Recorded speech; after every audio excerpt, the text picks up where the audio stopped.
The bargain. No sister should pay. The night Lena Varelli discovered her father had sold her sister like livestock, she made a choice that would reshape the criminal underworld forever.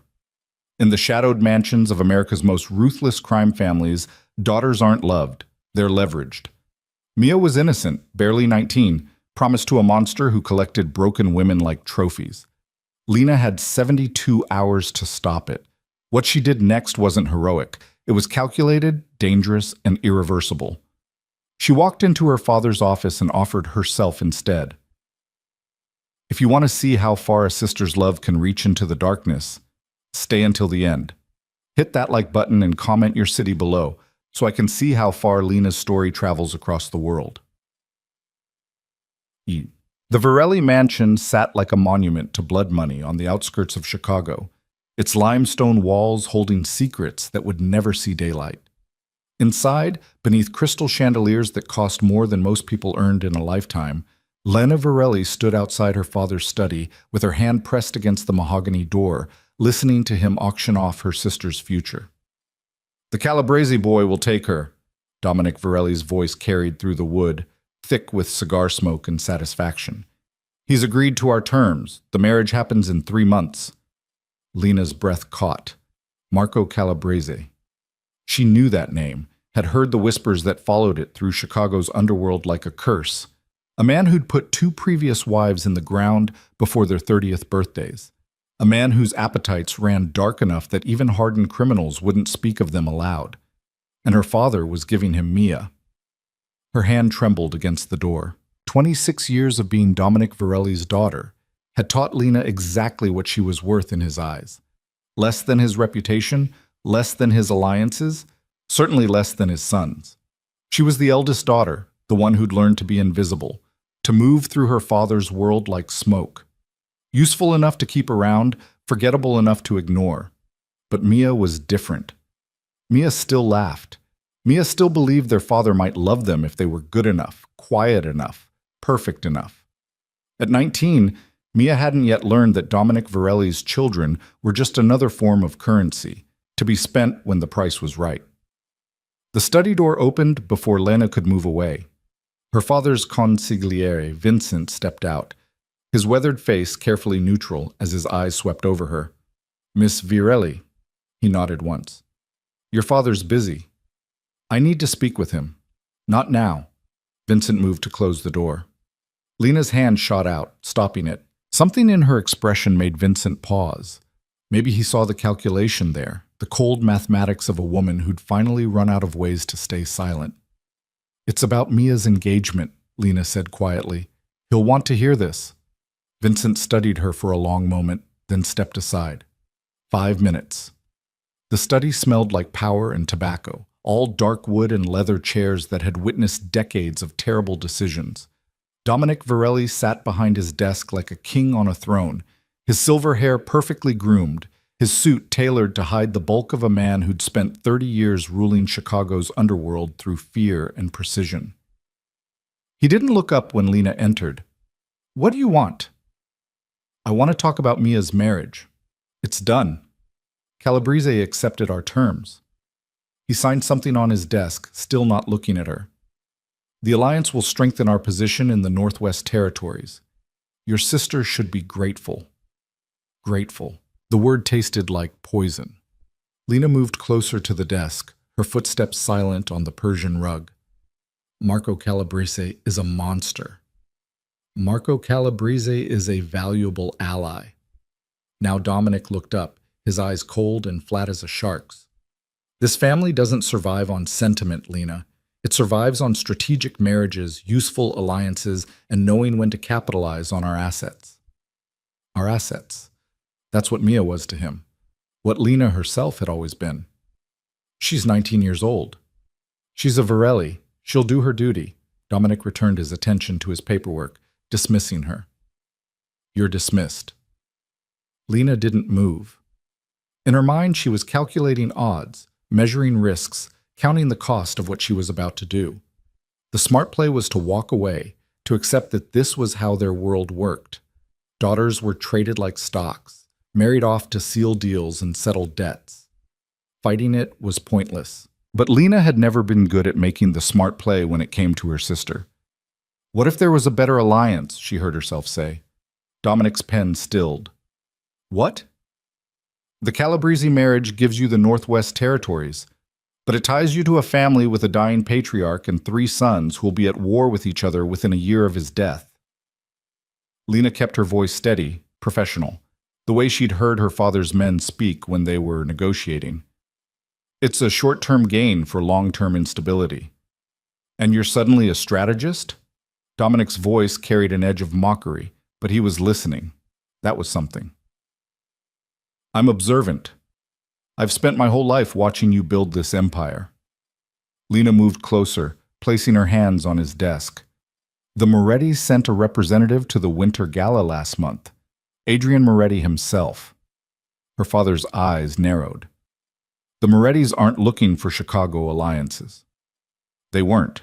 But Adrian's consolidating power, absorbing the Eastern families, building something bigger than territory. Lena had spent weeks gathering this information, piecing together intelligence from overheard conversations and carefully cultivated sources. He's looking to expand west. A marriage alliance with the Virellis would give him legitimacy in Chicago without the cost of a war. And what does this have to do with your sister? This was it. The moment where Lena either saved Mia or destroyed herself trying. Offer him me instead. The silence that followed was absolute. Dominic stared at her like he'd never seen her before, his expression cycling through surprise, calculation, and something that might have been respect in a man capable of that emotion. You? He leaned back in his chair, studying her. Adrian Moretti is the most dangerous man on the eastern seaboard. He's built an empire on intelligence and brutality. Why would I waste him on you when I could offer him Mia? The words hit like a slap, but Lena had expected them. In her father's world, Mia's youth and innocence made her valuable. Lena's intelligence and observational skills made her threatening. Because Mia won't survive him, Lena said flatly. She's too gentle, too trusting. She'd break within a year and you'd lose the alliance and your daughter. But I won't break. She straightened, meeting her father's eyes. I know this world. I understand the game. I can be useful to Moretti in ways Mia never could, and that makes me worth more to your alliance. Dominic was quiet for a long moment, his fingers drumming on the desk. Lena could see him calculating, measuring the value of each daughter against his ambitions. Adrian Moretti doesn't want a wife, he finally said. He wants power. Then give him both. Lena forced confidence into her voice. Offer him a bride who can think, who can navigate political waters, who won't be a liability. Offer him a partner, not a prisoner. And if he refuses? Then you've lost nothing. Marry Mia to Calabrese, and I'll disappear. I won't fight it. The lie came easily. Lena would fight until her last breath, but her father didn't need to know that. Dominic studied her for what felt like an eternity. Then, slowly, he smiled. And it was the coldest thing Lena had ever seen. You're more like me than I thought, he said. Ruthless enough to sacrifice yourself for strategy. I can work with that. He reached for his phone. I'll reach out to Moretti's people, set up a meeting. But Lena, if this fails, if you embarrass this family or cost me this alliance, there won't be a place in this world where you can hide from me. I understand. Good. Get out. Lena walked out of that study with her heart pounding and her hands steady, knowing she'd just traded one prison for another. But at least this prison would be her choice. At least Mia would be safe. She found her sister in the garden, sitting beneath the wisteria with a book in her lap, sunlight turning her dark hair to silk. Mia looked up with a smile that still believed the world could be kind. Lena, I was wondering where you'd gone. Mia closed her book. Father's assistant said he wanted to see me later. Do you know what it's about? Lena sat beside her sister, memorizing this moment. Mia's innocence, her hope, the last afternoon before everything changed. It's about your future. My future? Mia's smile widened. Is he finally going to let me go to university? I've been working on my application. No, sweetheart. Lena took her sister's hand. It's about marriage. The hope drained from Mia's face. Marriage? But I'm only 19. I thought I had more time. You do. Lena squeezed her hand.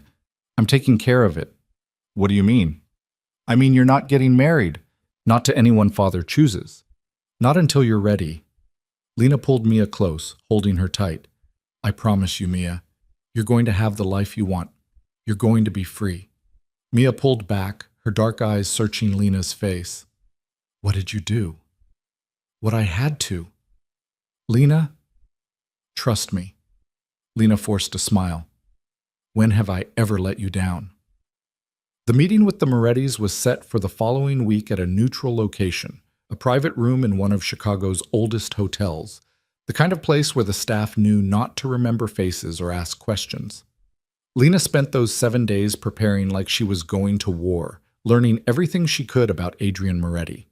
The intelligence painted a picture of a man who'd taken over his father's organization at 23 and transformed it into something unprecedented. Where other crime families ruled through violence and fear, Adrian built his empire on information, strategic alliances, and surgical precision. He was 31 now, controlled 6 states' worth of territory, and had a reputation for being utterly impossible to read. Dangerous, in other words. Possibly more dangerous than her father. But dangerous men could be navigated if you were smart enough, careful enough, ruthless enough. The night before the meeting, Lena stood in front of her mirror and practiced being someone valuable. She'd chosen her clothing carefully, a black dress that was elegant without being provocative, professional without being masculine. Her dark hair was pulled back in a simple style that wouldn't distract. No jewelry except the thin gold watch her mother had given her before cancer had taken her 10 years ago. In the mirror, she looked like what she needed to be, a woman who could survive in the shadows of powerful men, who could be useful without being threatening, who could smile while calculating exactly how to turn any situation to her advantage, her father's daughter in all the ways that mattered. The hotel's private room was smaller than Lena expected, decorated in tasteful neutrals that did nothing to soften the tension crackling through the air. Her father arrived first, flanked by Vincent and 2 other men whose job was to look intimidating. Dominic barely glanced at Lena before taking his position at the head of the table.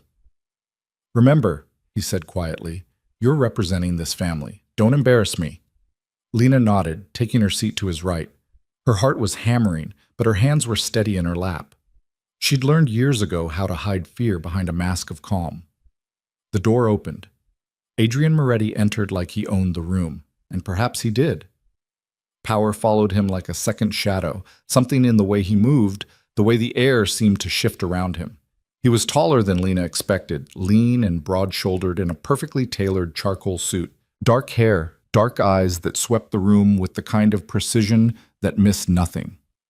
Behind him came 2 men, both armed, both alert, both watching Dominic's guards with the focus of soldiers in enemy territory.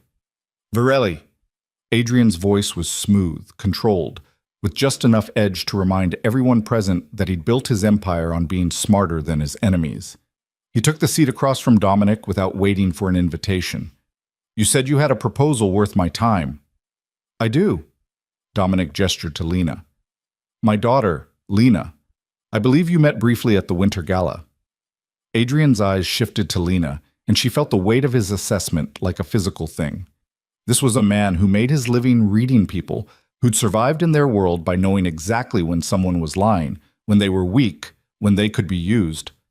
Lena met his gaze steadily, letting him look. I remember, Adrian said finally. His attention returned to Dominic. You're offering me a marriage alliance. I'm offering you Chicago.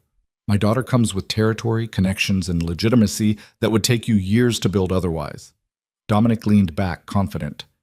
The Varellis have roots in this city going back 3 generations. An alliance through marriage gives you everything you need to expand west without a war. I already have what I need, Adrian said mildly. Territory I can take, connections I can buy. What makes you think I want a wife? Because power without legitimacy is just violence, and violence is expensive. This time it was Lena who spoke, her voice clear and calm in the charged silence. You've built something different from the old families, an organization based on strategy and information rather than brute force. But the traditional families still see you as an outsider, a young upstart who got lucky. A marriage alliance with one of Chicago's founding families changes that narrative. Adrian's focus shifted entirely to her, and Lena forced herself to hold still under that dark, measuring gaze. "You've thought about this," he said. "I have. And what do you get out of this arrangement?" The question caught her off guard. In her world, no one asked what women wanted. They were told what they would accept. Lena considered lying, then decided against it. Something told her Adrian Moretti would spot a lie from across the room. "Safety," she said simply, "for my sister, for myself. A position where I'm valued for more than my last name." Valued. Adrian's expression didn't change, but something flickered in his eyes, interest maybe, or calculation. That's an interesting word choice. It's an honest one. Dominic cleared his throat, clearly uncomfortable with being sidelined in his own negotiation. Lena knows this city, knows the families, knows how to move in our world without causing problems. She's not some naive girl who'll be a liability. She's an asset. An asset. Adrian repeated the word like he was testing its weight. Then, unexpectedly, he stood.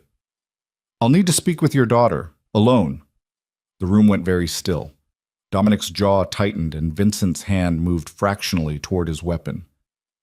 "That's not how this works," Dominic said carefully. "It's how I work."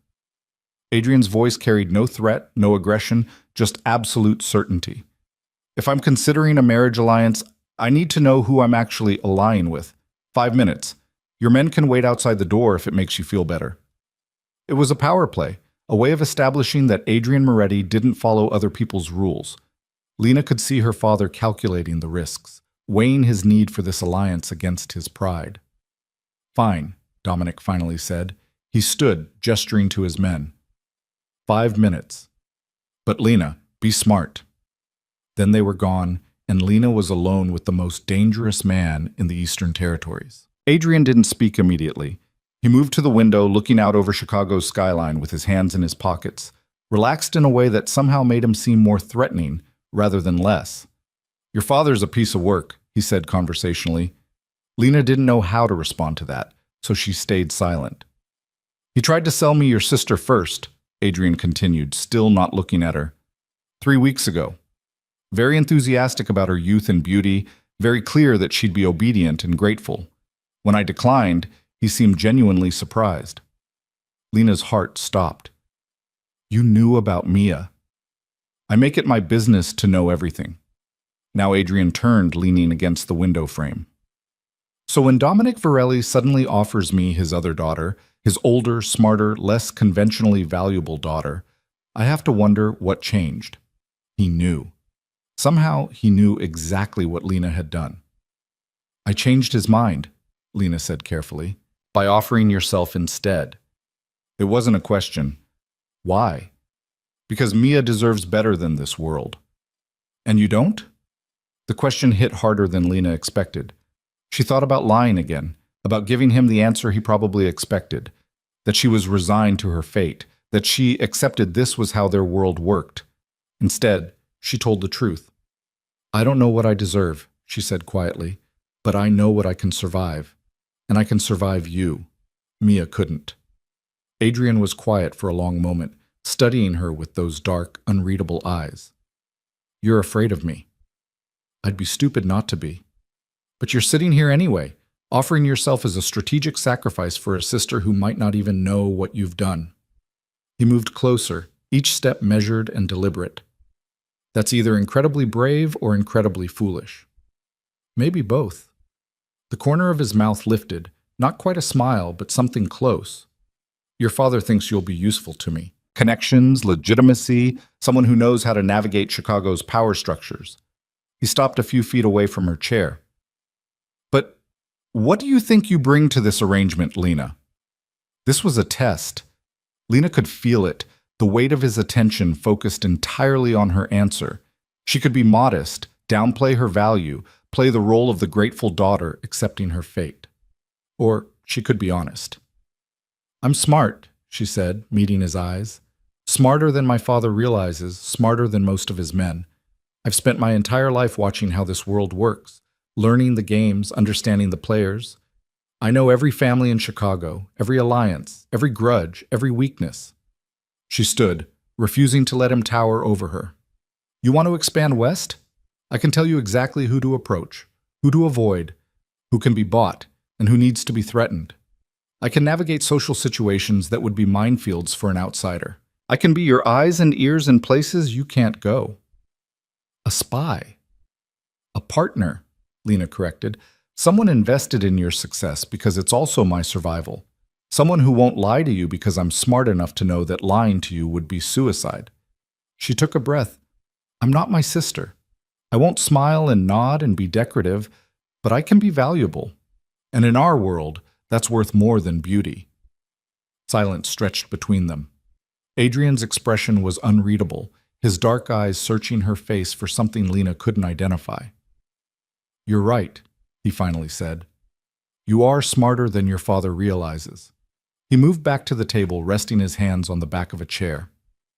I'm going to tell you something, Lena, and I want you to listen carefully. I don't need a wife. I don't need your father's territory or his connections. I could take Chicago in 6 months if I wanted to, and the only thing stopping me is that it's not worth the resources. Lena's stomach dropped. If Adrian didn't need this alliance, but, he continued, I am interested in building something different, something that's not just about territory and violence. And for that, I might need someone who thinks strategically, who can see 3 moves ahead, who won't break under pressure. He looked at her directly. Someone like you. What are you saying? I'm saying I'll agree to this marriage, but not as your father proposed it. Adrian's voice was calm, measured, completely serious. This won't be a traditional arrangement where you're my property or my decoration. If we do this, we do it as a genuine alliance. You bring your intelligence and knowledge. I bring protection and power. We build something together or we don't do it at all. Lena stared at him, trying to process what he was offering. In her world, marriages were transactions where women were bought and sold. Adrian was proposing something that sounded almost like partnership. Why? She asked. You could have anyone. Why would you choose an arrangement that gives me actual power? Because I don't want just anyone. Adrian's expression was completely serious.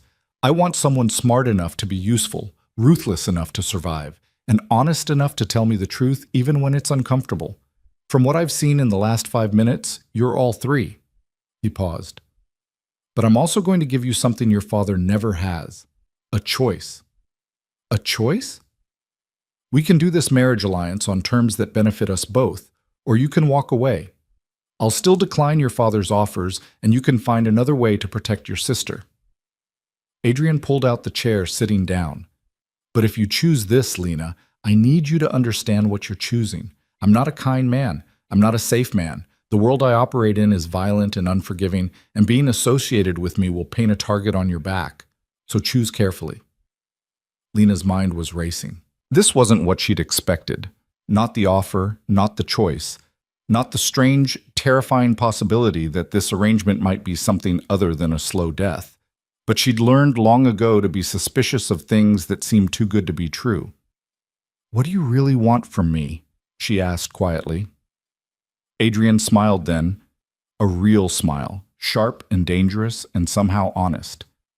The same thing you want from me. Survival. Power. A way to build something that's ours instead of theirs. He leaned forward slightly. Your father sees you as a bargaining chip. I see you as a potential ally. The question is, which do you see yourself as? Lena thought about Mia, safe and free. She thought about her father's cold calculation, about being invisible for 26 years, about the life she'd been offered and the life she might choose. She thought about standing across from the most dangerous man she'd ever met and being offered not ownership, but partnership. It was probably a trap, probably a manipulation, probably another form of cage, but it was the only door that led somewhere other than darkness. I choose the alliance, Lena said, on your terms. Then let's discuss specifics. Adrian gestured to the chair across from him. Because if we're doing this, we're doing it right. They spent the next hour negotiating like business partners, not like a crime boss and his prospective bride. Adrian laid out his expectations clearly. Lena would maintain her connections in Chicago, serve as his advisor on Western family politics, and represent his interests in social situations where his presence would be too threatening. In exchange, she'd have autonomy over her own life, access to his resources and protection, and a genuine voice in their decisions. It was more than Lena had ever imagined having. It was also terrifying in its implications. This wasn't a figurehead position where she could fade into the background. Adrian was offering her real power, which meant real responsibility, which meant real danger. When her father and his men returned, they found Lena and Adrian discussing Chicago's family territories like colleagues planning a business expansion. "We have an agreement," Adrian announced, standing. "The marriage alliance moves forward. I'll have my lawyers draw up a contract outlining the specific terms of our arrangement." Dominic's eyes narrowed. "What specific terms?" "The ones your daughter and I have negotiated." Adrian's voice carried a note of finality that suggested the topic wasn't open for discussion. "Lena has agreed to serve as my advisor and representative in Chicago. In exchange, she'll have full partnership status in any ventures we undertake together, along with appropriate financial and security provisions." "Partnership status?" Dominic's face was reddening. "She's supposed to be your wife, not your business partner." "She'll be both."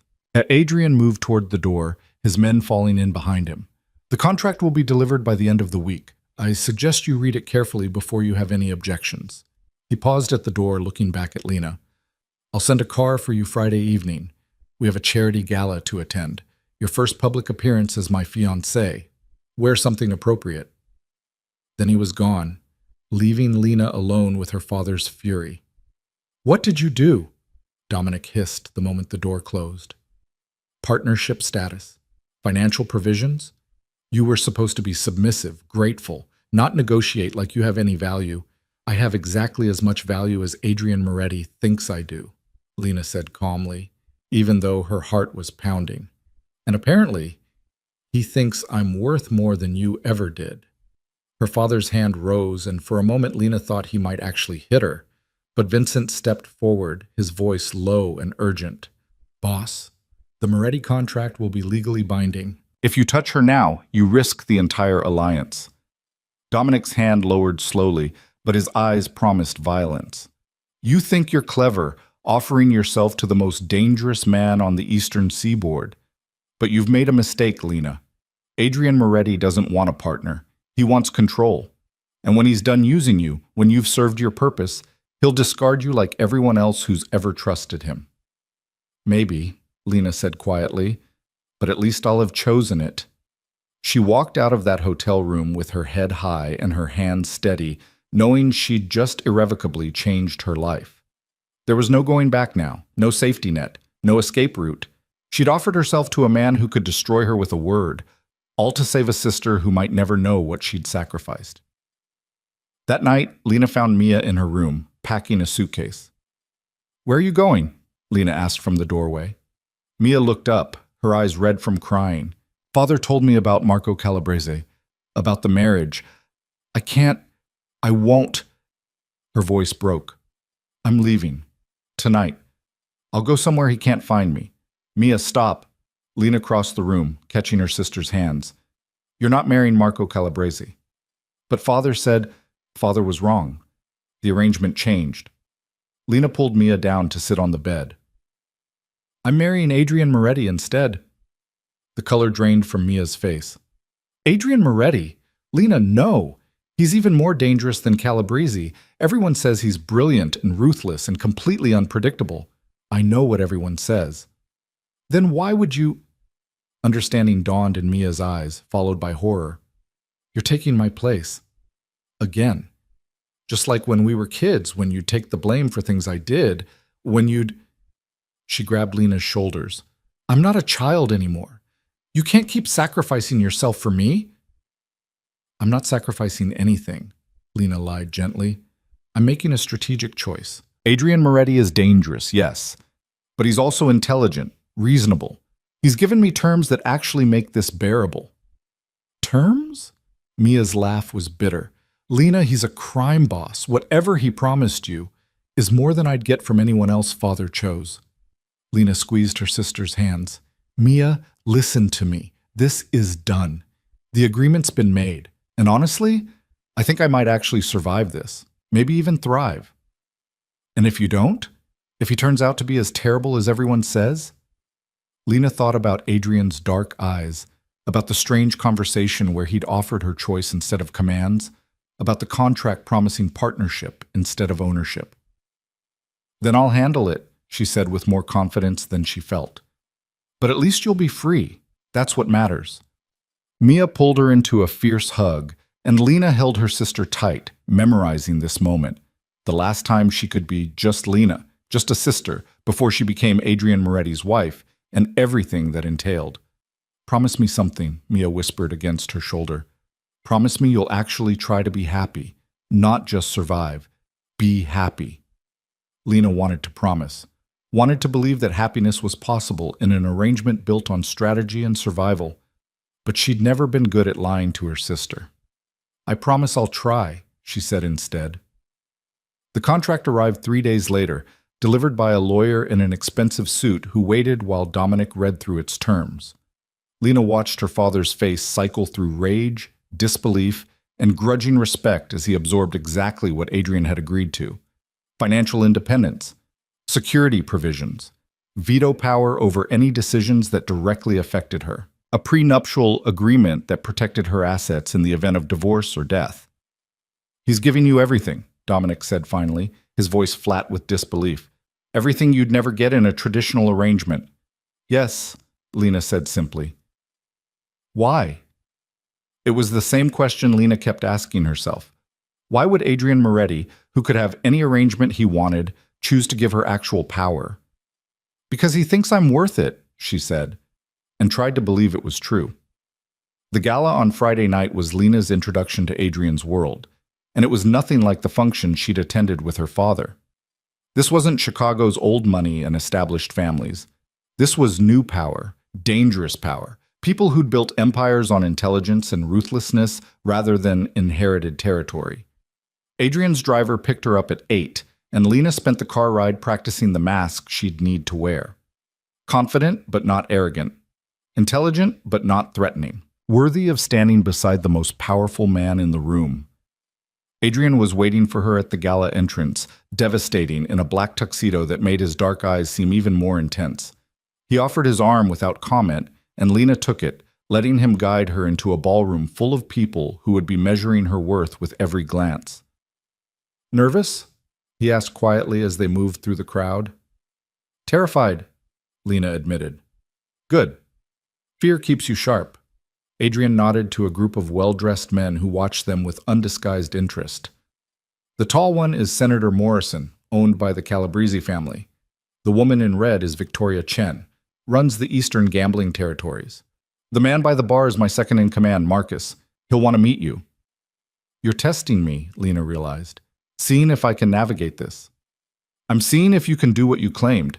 Be my eyes and ears where I can't go." Adrian's voice was neutral, giving nothing away. "Prove you're as valuable as you said." It was a challenge, and Lena had never been good at backing down from challenges. She spent the next hour moving through that ballroom like she'd been born to it, making connections, gathering information, reading the power dynamics that Adrian had set her loose to observe.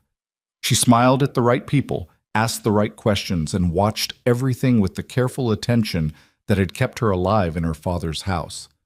And all the while, she felt Adrian's dark eyes tracking her progress, measuring, evaluating, seeing exactly what she was worth. When they finally left 3 hours later, Lena was exhausted but exhilarated. She'd survived. More than that, she'd succeeded. "Well?" she asked as Adrian's driver pulled away from the curb. "Did I pass your test?" Adrian was quiet for a moment, looking out at Chicago's lights. Then he turned to her, and something in his expression had shifted. Approval, maybe, or the beginning of respect. "You noticed that Morrison and Chen arrived together but left separately," he said. "You picked up on the tension between my security chief and Marcus. You identified 3 people who were watching us too carefully and 2 who were deliberately avoiding eye contact." He leaned back against the seat. "And you did it all while making it look effortless. So I passed?" "You exceeded expectations." Adrian's smile was sharp. "Which means we might actually make this work, Lena Virelli. Welcome to the partnership." As the car carried them through the city that would soon be theirs to navigate together, Lena realized she'd crossed a line that couldn't be uncrossed. She wasn't her father's daughter anymore. Wasn't the invisible girl who'd spent her life in the shadows. She was Adrian Moretti's future wife, his ally, his partner, and that made her one of the most dangerous women in America. The thought should have terrified her. Instead, for the first time in her life, Lena felt something that might have been power settling over her shoulders like a cloak. She'd made her choice. Now she'd live with the consequences, whatever they might be. The wedding happened faster than Lena expected. 3 weeks after that first gala, in a private ceremony that had nothing to do with love and everything to do with consolidating power. The venue was one of Chicago's historic mansions, transformed into something elegant and austere, filled with people who came to witness an alliance rather than celebrate a marriage. Lena stood in the bridal suite, staring at her reflection in a dress that cost more than most people's cars. White silk, perfectly tailored, elegant without being romantic. She looked like exactly what she was, a strategic acquisition dressed up in wedding clothes. "You look beautiful," Mia whispered, adjusting Lena's veil with trembling hands. Her sister had been crying on and off for days, guilt and gratitude warring in her eyes every time she looked at Lena. "I look expensive," Lena corrected gently. "There's a difference." "Lena, don't." Lena turned, catching Mia's hands. "We've been over this. I chose this. And I'm going to be fine." "You're marrying a man you barely know." "I'm marrying a man who's given me more consideration in 3 weeks than father gave me in 26 years. Lena squeezed her sister's fingers. "Stop worrying about me. You're free now. That's what matters." A knock at the door interrupted them. Vincent stepped inside, his weathered face unreadable as always. "It's time, Miss Varelli. Your father's waiting to walk you down." Of course he was. Dominic Varelli wouldn't miss the opportunity to publicly hand over his daughter to the most powerful man on the Eastern Seaboard, to be seen as the architect of this strategic alliance. Never mind that Lena had orchestrated the entire thing to save her sister. The ceremony itself passed in a blur of traditional words spoken without traditional meaning. Lena walked down the aisle on her father's arm, acutely aware that this was the last time she'd be just a Varelli daughter. After today, she'd be Adrian Moretti's wife, with all the danger and possibility that entailed. Adrian stood at the altar in a black suit that made him look like exactly what he was, lethal elegance wrapped in perfect control. His dark eyes tracked Lena's approach with the same measuring intensity she'd come to recognize, assessing, calculating, seeing things she wasn't sure she wanted him to see. When Dominic placed Lena's hand in Adrian's, his grip was cold and impersonal. "Take care of my investment," he murmured, just loud enough for Adrian to hear.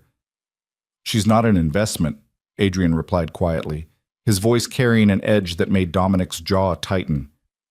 "She's my wife. There's a difference." Then the officiant was speaking, and Lena was repeating vows that meant nothing and everything, promising loyalty to a man she'd known for 3 weeks, binding herself to someone who could destroy her with a word. "I do," she heard herself say, her voice steady despite the fear coiling in her stomach. Adrian's response was equally calm, equally controlled. "I do." The ring he slid onto her finger was simple platinum, elegant without being ostentatious, exactly the kind of choice she was learning to expect from him. Nothing excessive, nothing that drew unnecessary attention, just quiet, understated power. When Adrian kissed her to seal their marriage, it was brief and professional, a gesture for the audience rather than anything personal. But Lena felt the promise in it anyway. This was real now, legal, binding. She'd just married the most dangerous man she'd ever met, and there was no going back. The reception was an exercise in political theater. Lena moved through the crowd on Adrian's arm, smiling at the right people, accepting congratulations from families who were calculating exactly how this marriage shifted the balance of power. She could feel them measuring her worth, wondering if she was a weakness Adrian had acquired or a weapon he'd gained. "You're doing well," Adrian murmured during a rare moment alone.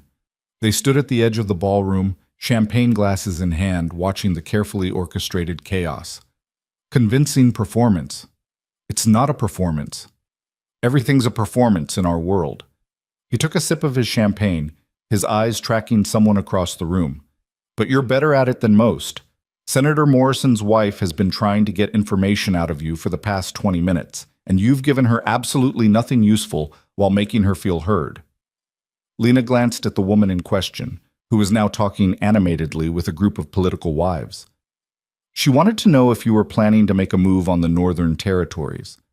I told her you were focused on consolidating your Eastern holdings and that expansion wasn't a priority. Which is exactly what I would have told her. Adrian's smile was slight but genuine. You're a natural at this. I've been watching my father play these games my entire life. But you're better at it than he is, less obvious, more subtle. Adrian set down his glass. Dominic Varelli rules through intimidation. You could rule through influence. That's considerably more dangerous. The observation sent an unexpected thrill through Lena. No one had ever told her she was dangerous before. In her father's house, she'd been invisible, forgettable, safe only because no one noticed her. But Adrian noticed everything. We should dance, he said, offering his hand. People will expect it. The ballroom floor cleared as they moved to the center, and Lena was aware of every eye tracking their movement. This was their first public dance as husband and wife, another performance for an audience that would dissect every gesture for meaning. Adrian's hand settled at her waist, warm through the silk of her dress. His other hand took hers with surprising gentleness, and then they were moving, gliding across the floor in a waltz that looked effortless. Nervous? He asked quietly, echoing his question from that first gala. Should I be? Probably. You just married me. That makes you a target for every enemy I've made and every rival who thinks you might be a weakness. Am I? A weakness? Adrian's dark eyes met hers directly. That depends entirely on you. It wasn't reassuring, but it was honest. Lena was learning that Adrian didn't deal in comforting lies. He dealt in brutal truths and expected her to handle them. Then I suppose I'll have to make sure I'm a strength instead, she said. Something flickered in his expression. Approval, maybe, or the beginning of respect. Yes, I suppose you will. The rest of the reception passed in a blur of political conversations and strategic alliances, of Lena being introduced to Adrian's inner circle and quietly assessed by men who'd built their lives on violence and calculation. By the time they finally left, Lena was exhausted from maintaining her mask, from being constantly watched and evaluated. Adrian's driver took them to his home, Lena's home now, she supposed, a converted warehouse in one of Chicago's redeveloped industrial districts. From the outside, it looked stark and modern, all clean lines and security measures. Inside, it was surprisingly livable, decorated in minimalist style that somehow managed to feel comfortable rather than cold. The master suite is upstairs, Adrian said, shrugging out of his jacket. Your things were moved in yesterday. You have your own space, bedroom, office, whatever you need. We can discuss the specific arrangements later. Lena blinked. My own bedroom? Did you think I'd expect you to share mine? Adrian loosened his tie, and for the first time that day he looked almost relaxed. Lena, this is a business arrangement that happens to include a marriage certificate. I'm not going to demand traditional marital rights as if you're my property. But people will expect, so let them expect. What happens behind closed doors is our business, not theirs. He moved to the bar, pouring 2 glasses of whiskey. We're partners, remember? That means you get privacy, autonomy, and the right to set your own boundaries. He handed her a glass and Lena took it with trembling fingers. She'd prepared herself for so many versions of this night, for demands, for expectations, for having to navigate unwanted intimacy while protecting what little power she had. She hadn't prepared for Adrian to simply give her space without asking for anything in return. Why are you doing this? She asked quietly. Really? Why offer me partnership instead of ownership? Adrian was silent for a long moment, studying his whiskey like it held answers. Because I watched my mother spend 20 years as my father's property, he finally said. Watched her become smaller every year, watched the light go out of her eyes until there was nothing left but survival. When she finally died, it was almost a relief. He looked up, meeting Lena's eyes. I swore I'd never do that to anyone. If I was going to marry, it would be someone who chose to be there, who had actual power, who could walk away if they wanted. Can I? Walk away? The marriage contract has a dissolution clause. If you want out after a year, you can leave with financial security and my protection. No strings, no revenge, no making you disappear in the night. Adrian's voice was completely serious. I meant what I said, Lena. This only works if you choose it. Lena sank into one of the leather chairs, trying to process everything. Her father had sold her like property. Adrian was offering her freedom. The cognitive dissonance was making her head spin. What do you actually want from me? She asked. Besides the political connections and social navigation. Honesty. Loyalty as long as this arrangement lasts. Your intelligence applied to problems I can't solve alone. Adrian sat across from her, his posture relaxed but his eyes sharp. And eventually, maybe trust, though I realize that's asking a lot. You want me to trust you? I want us to trust each other. That's how real partnerships work. He took a sip of his whiskey. But we'll get there or we won't. For now, let's start with honesty. Ask me anything. Lena considered the offer, weighing what she actually wanted to know against what might be dangerous to ask. Then she decided that if they were supposed to be partners, she might as well start acting like it. Are you planning to expand into Chicago's territories? Eventually. Not immediately. I need to consolidate my Eastern holdings first, like you told Senator Morrison's wife.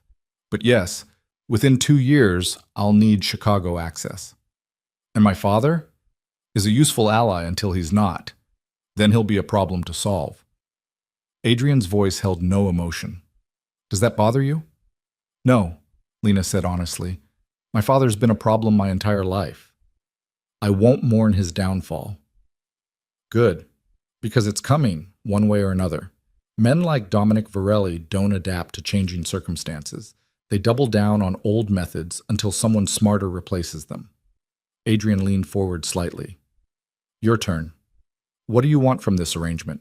And don't give me the safe answer. Tell me the truth. Lena thought about Mia, safe and free. She thought about her father's cold dismissal, about being invisible for so long she'd almost convinced herself it was safety. She thought about the way Adrian had looked at her during their first conversation and seen something worth negotiating with instead of just using. I want to matter, she said quietly. I want my intelligence to be valued instead of threatening. I want to build something that's mine instead of just surviving in someone else's world. She met his eyes. I want power, real power, the kind that means I never have to sacrifice myself to save the people I love ever again. Adrian's smile was sharp and approving. Then we're going to work well together, because I want all those things too. He raised his glass. To partnership. Lena clinked her glass against his, the sound clear in the quiet room. To partnership. They talked for hours that night, two strangers who'd just legally bound themselves together, trying to map the boundaries of what they'd created. Adrian told her about his operations, about the territories he controlled, and the enemies who wanted him dead. Lena told him about Chicago's family dynamics, about the hidden alliances and secret grudges that defined her father's world. It felt like a strategy session between colleagues rather than a wedding night between newlyweds, and somehow, that made it perfect. When Lena finally retreated to her own bedroom, a space that was genuinely hers, decorated in soft grays and whites, with a desk by the window and bookshelves that Adrian had somehow known to include, she sat on the bed and tried to process everything that had happened. She was married to Adrian Moretti, the most dangerous man on the eastern seaboard, and somehow, against all logic and probability, she thought she might actually survive this. The first few weeks of marriage settled into an unexpected rhythm. Adrian left early most mornings for meetings Lena wasn't yet cleared to attend, returning in the evenings for dinner where they'd discuss their respective days like business partners comparing notes. He introduced her to his inner circle gradually. Marcus, his second-in-command, who watched Lena with calculating suspicion until she proved she could analyze territorial disputes as well as he could. Sophia, his information specialist, who warmed to Lena when she provided intel on 3 Chicago families that Sophia's network had missed. James, his lawyer, who seemed genuinely pleased to have someone who actually read the contracts he drafted. Lena had her own projects, too.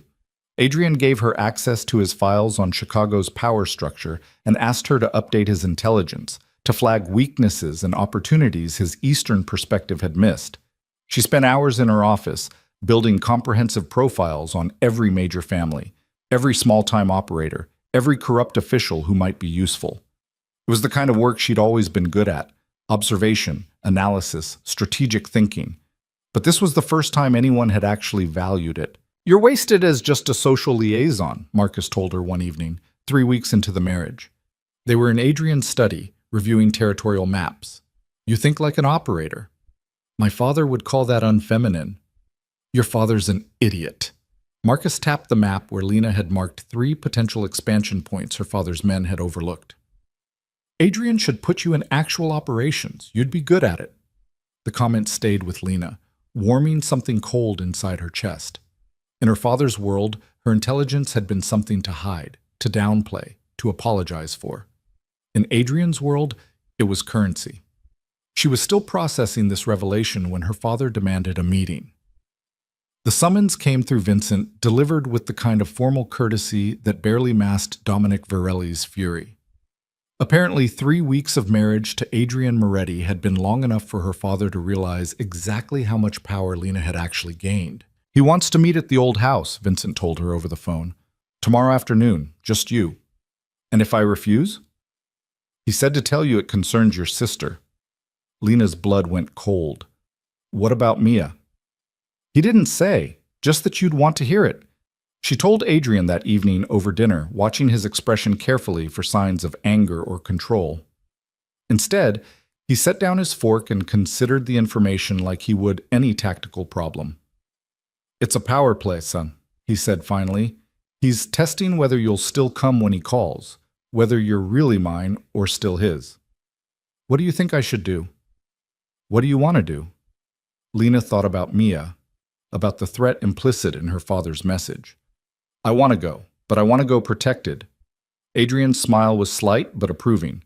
"Marcus will drive you. He'll wait outside and you'll wear a wire. If your father tries anything, we'll hear it, and Marcus will intervene." He paused. "But Lena, this is your choice. If you want to cut ties completely, we can protect Mia another way." "No, I need to know what he wants." Lena met Adrian's eyes. "And I need him to see that I'm not afraid of him anymore." The next afternoon, Lena arrived at her childhood home in one of Adrian's armored cars, with Marcus in the driver's seat and a recording device hidden beneath her blouse. The house looked the same as always, imposing and cold, a monument to her father's empire. Dominic was waiting in his study, exactly where Lena had confronted him a month ago about Mia's engagement. He looked older somehow, the lines around his eyes deeper, his expression harder. "Lena." He didn't stand when she entered. "I wasn't sure you'd come." "You mentioned Mia. Of course I came." "Yes, your sister." Dominic gestured to a chair. "Sit, we need to talk."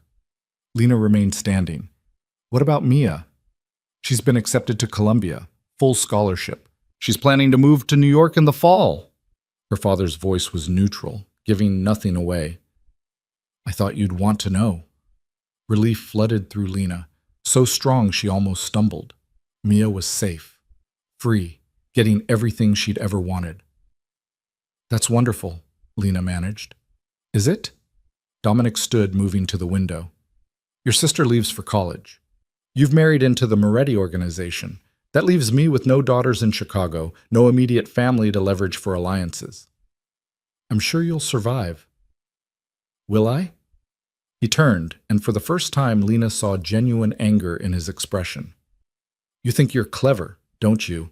Maneuvering yourself into a partnership with Adrian Moretti, gaining independence, protecting your sister.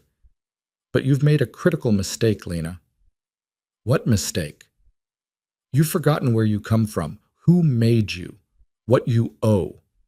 Dominic moved closer, his voice dropping. "I could have given you to Calabrese.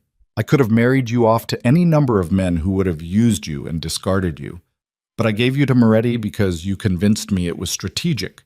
Now you act like you owe me nothing." "I owe you nothing," Lena said clearly. "You were going to sacrifice Mia to a monster. I stopped you. That doesn't make me ungrateful. It makes me smarter than you expected." Her father's hand shot out, gripping her arm hard enough to bruise.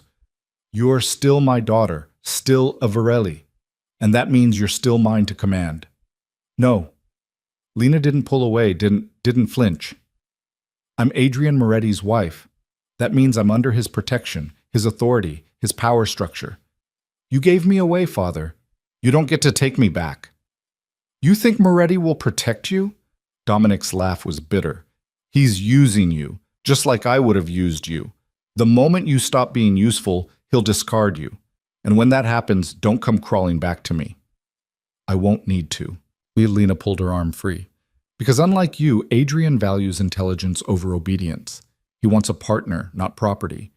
And he's given me more power in 4 weeks than you gave me in 26 years. She turned to leave, but her father's voice stopped her. Lena, one more thing. She looked back. Adrian Moretti is planning to move against my territories. Within 6 months, maybe less. He'll use the marriage connection to justify it, claim he's consolidating family holdings. Dominic's expression was cold. When that happens, you'll have to choose, your husband or your blood. I already chose, Lena said quietly, the moment you tried to sell Mia to Marco Calabrese. She walked out of that house for what she knew would be the last time, her head high and her heart pounding. Marcus was waiting in the car, his expression grim. I heard everything, he said as they pulled away.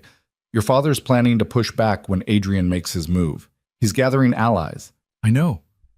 Lena watched the mansion disappear in the side mirror. He's desperate. That makes him dangerous. Should we tell Adrian?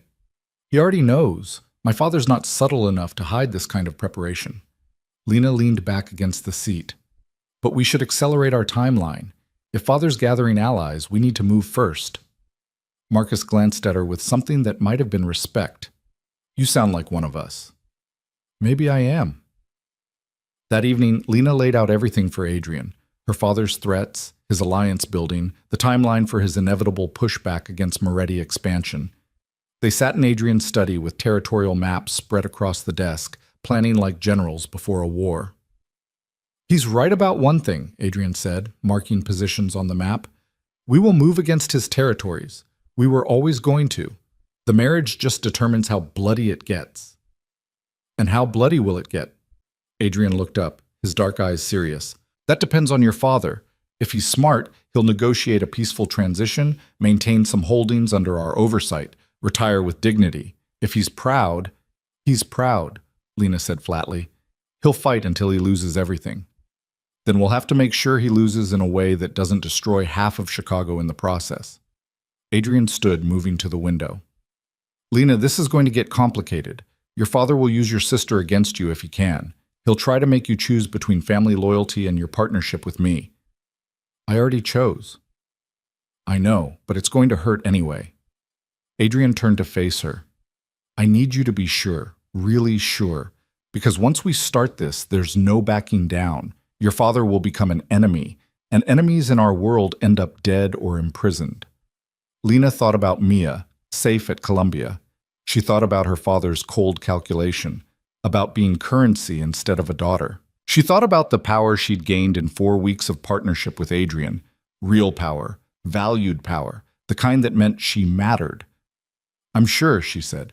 What do we need to do? They spent the next 3 hours planning, and Lena discovered she was good at this. Strategy, tactical thinking, seeing 3 moves ahead. Adrian listened to her suggestions, incorporated her knowledge of Chicago's families, trusted her analysis in a way that made her feel genuinely valuable. When they finally finished, the maps were covered in notes and markers, a comprehensive strategy for dismantling Dominic Varelli's empire without triggering a full-scale war. You're certain about this? Adrian asked one more time. Yes. Then we move next week. He gathered the maps, locking them in his safe. And Lena, thank you. For what? For choosing this. For being exactly as smart and ruthless as I hoped you'd be. Adrian's smile was genuine. I think we're going to do great things together. That night, lying in her own bed in her own room in Adrian's house, Lena realized she'd crossed another line she couldn't uncross. She wasn't just married to Adrian Moretti anymore. She was actively working against her own father, helping to plan his downfall. It should have felt like betrayal. Instead, it felt like finally choosing herself. Her phone buzzed with a text from Mia. Thank you for Columbia. Thank you for everything. I love you. Lena typed back quickly. Love you too. Be safe. Be happy. Then she added, I'm exactly where I'm supposed to be. And for the first time in her life, she meant it. The plan to move against Dominic Varelli's empire began with a series of quiet meetings that most people would never notice. Adrian didn't believe in dramatic confrontations or public displays of power. He believed in systematic dismantling, in cutting off support structures one by one until the entire edifice collapsed under its own weight. Lena sat in on every meeting, no longer just an observer, but an active participant. She knew Chicago's families better than anyone on Adrian's team, could predict which alliances would hold and which would fracture under pressure. It was intoxicating, being valued for her mind, being trusted with real decisions that would reshape the city's criminal landscape. The Castellanos are the weak point, she told Adrian and Marcus during a strategy session in the third week of their planning. They've been allied with my father for 15 years, but it's purely financial. Marco Castellano's son wants to modernize their operations, bring in technology and legitimate business fronts. My father thinks that's weakness. And you think we can flip them? Marcus asked, studying the organizational chart spread across the conference table. I think Marco Jr. would jump at the chance to partner with someone who respects innovation.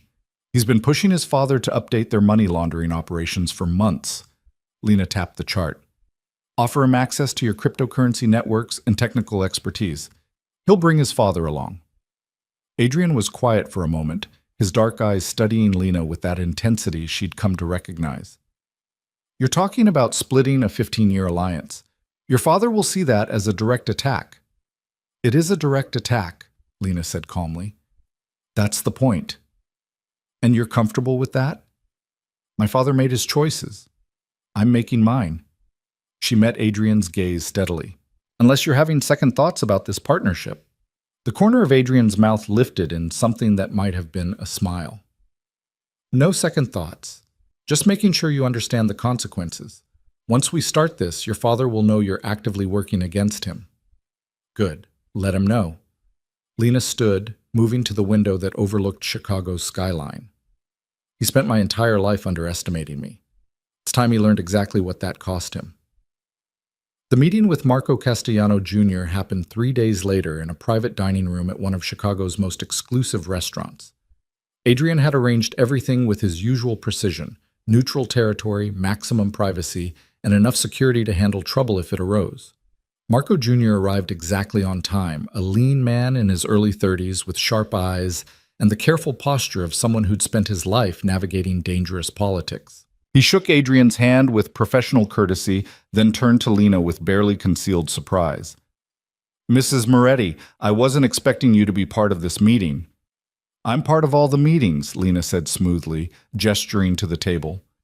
Please sit. We have a lot to discuss. For the next hour, Lena watched Adrian work. He was masterful at this, presenting opportunities without making them sound like demands, showing Marco Jr. exactly what he could gain by switching allegiances without explicitly threatening what he'd lose by refusing. It was a clinic in sophisticated negotiation, and Lena absorbed every technique. Your current cryptocurrency operations are vulnerable, Adrian was saying, his voice conversational but precise.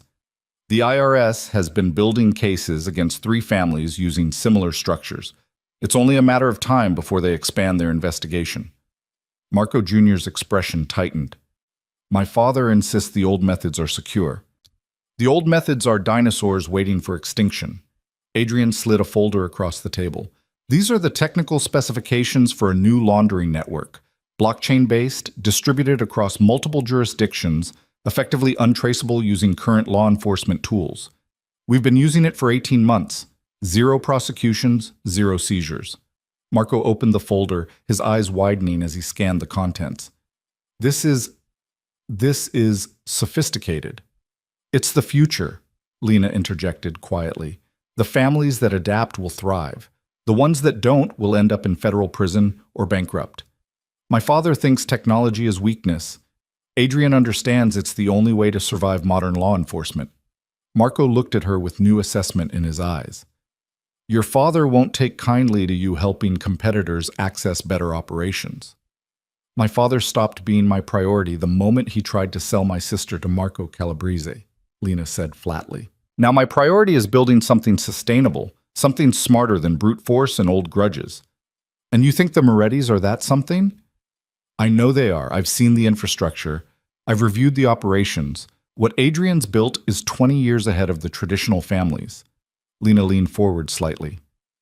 The question is whether you want access to that future or whether you want to go down with the past when it inevitably collapses. Marco was quiet for a long moment, his fingers drumming on the folder. Finally, he looked at Adrian. What exactly are you proposing? A partnership. You bring your father's organization into our alliance structure. In exchange, you get access to our technical infrastructure, our legal expertise, and our protection when the traditional families start falling. Adrian's voice was completely calm. We're not asking you to betray Dominic Varelli. We're offering you a lifeboat before his ship sinks. And if I refuse? Then you refuse, and we part as friendly acquaintances who had an interesting conversation. Adrian smiled slightly. But Marco, be honest with yourself. How long do you think the old alliances will hold? How long before the feds come knocking, or a rival family decides your father's methods are too outdated to respect?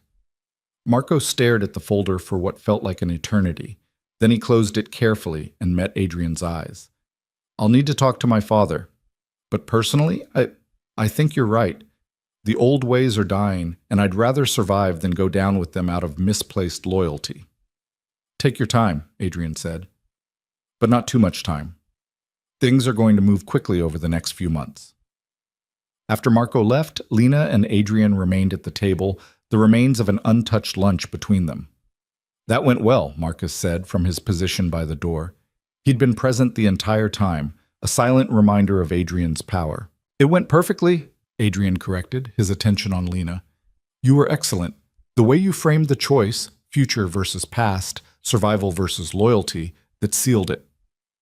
I just told him the truth. The truth is a weapon when wielded correctly. You're learning to use it. Adrian stood, offering his hand. Come on, we have 2 more meetings today, and I want you in both of them. Over the next 3 weeks, Lena attended 17 meetings with various Chicago families and power brokers. Adrian was systematically building a coalition, offering each family something they needed: better technology, legal protection, access to markets, security guarantees, while quietly positioning himself as the inevitable successor to the old guard. And everywhere they went, Lena was there. Not as decoration, not as a trophy wife, but as Adrian's partner in every meaningful sense. She knew which families would respond to threats and which needed to be courted. She could read the room, identify the decision makers, and tailor their approach to maximum effect. She was good at this. Better than good. She was discovering she had a natural talent for strategy and negotiation that had been suppressed her entire life under her father's dismissive gaze. You're enjoying this, Adrian observed one evening as they reviewed the day's meetings. They were in his study, papers spread across every surface, building a comprehensive map of Chicago's shifting allegiances. Is that a problem? Not at all. I prefer partners who are invested in the work. Adrian marked 3 more families who'd agreed to preliminary discussions. But I'm curious, is this what you imagined when you offered yourself in your sister's place? Lena considered the question honestly. No, I imagined survival, endurance, making the best of a terrible situation. She looked up from the documents she was reviewing. I didn't imagine actually having power, actually mattering. You always mattered, Lena. Your father was just too stupid to see it. The casual compliment shouldn't have affected her, but it did. Lena had spent so long being invisible that being seen, really seen, valued, trusted, felt revolutionary. What happens when we've finished consolidating Chicago? She asked, changing the subject. When there's no more strategy to plan, no more meetings to attend? Adrian leaned back in his chair, studying her. Then we find new challenges, new territories, new problems, new opportunities. This isn't a temporary project, Lena. What we're building, it's permanent, a genuine partnership. You sound certain. I am certain. You've proven yourself over the past 6 weeks. You're smart, strategic, and ruthless when necessary. Those qualities don't have an expiration date.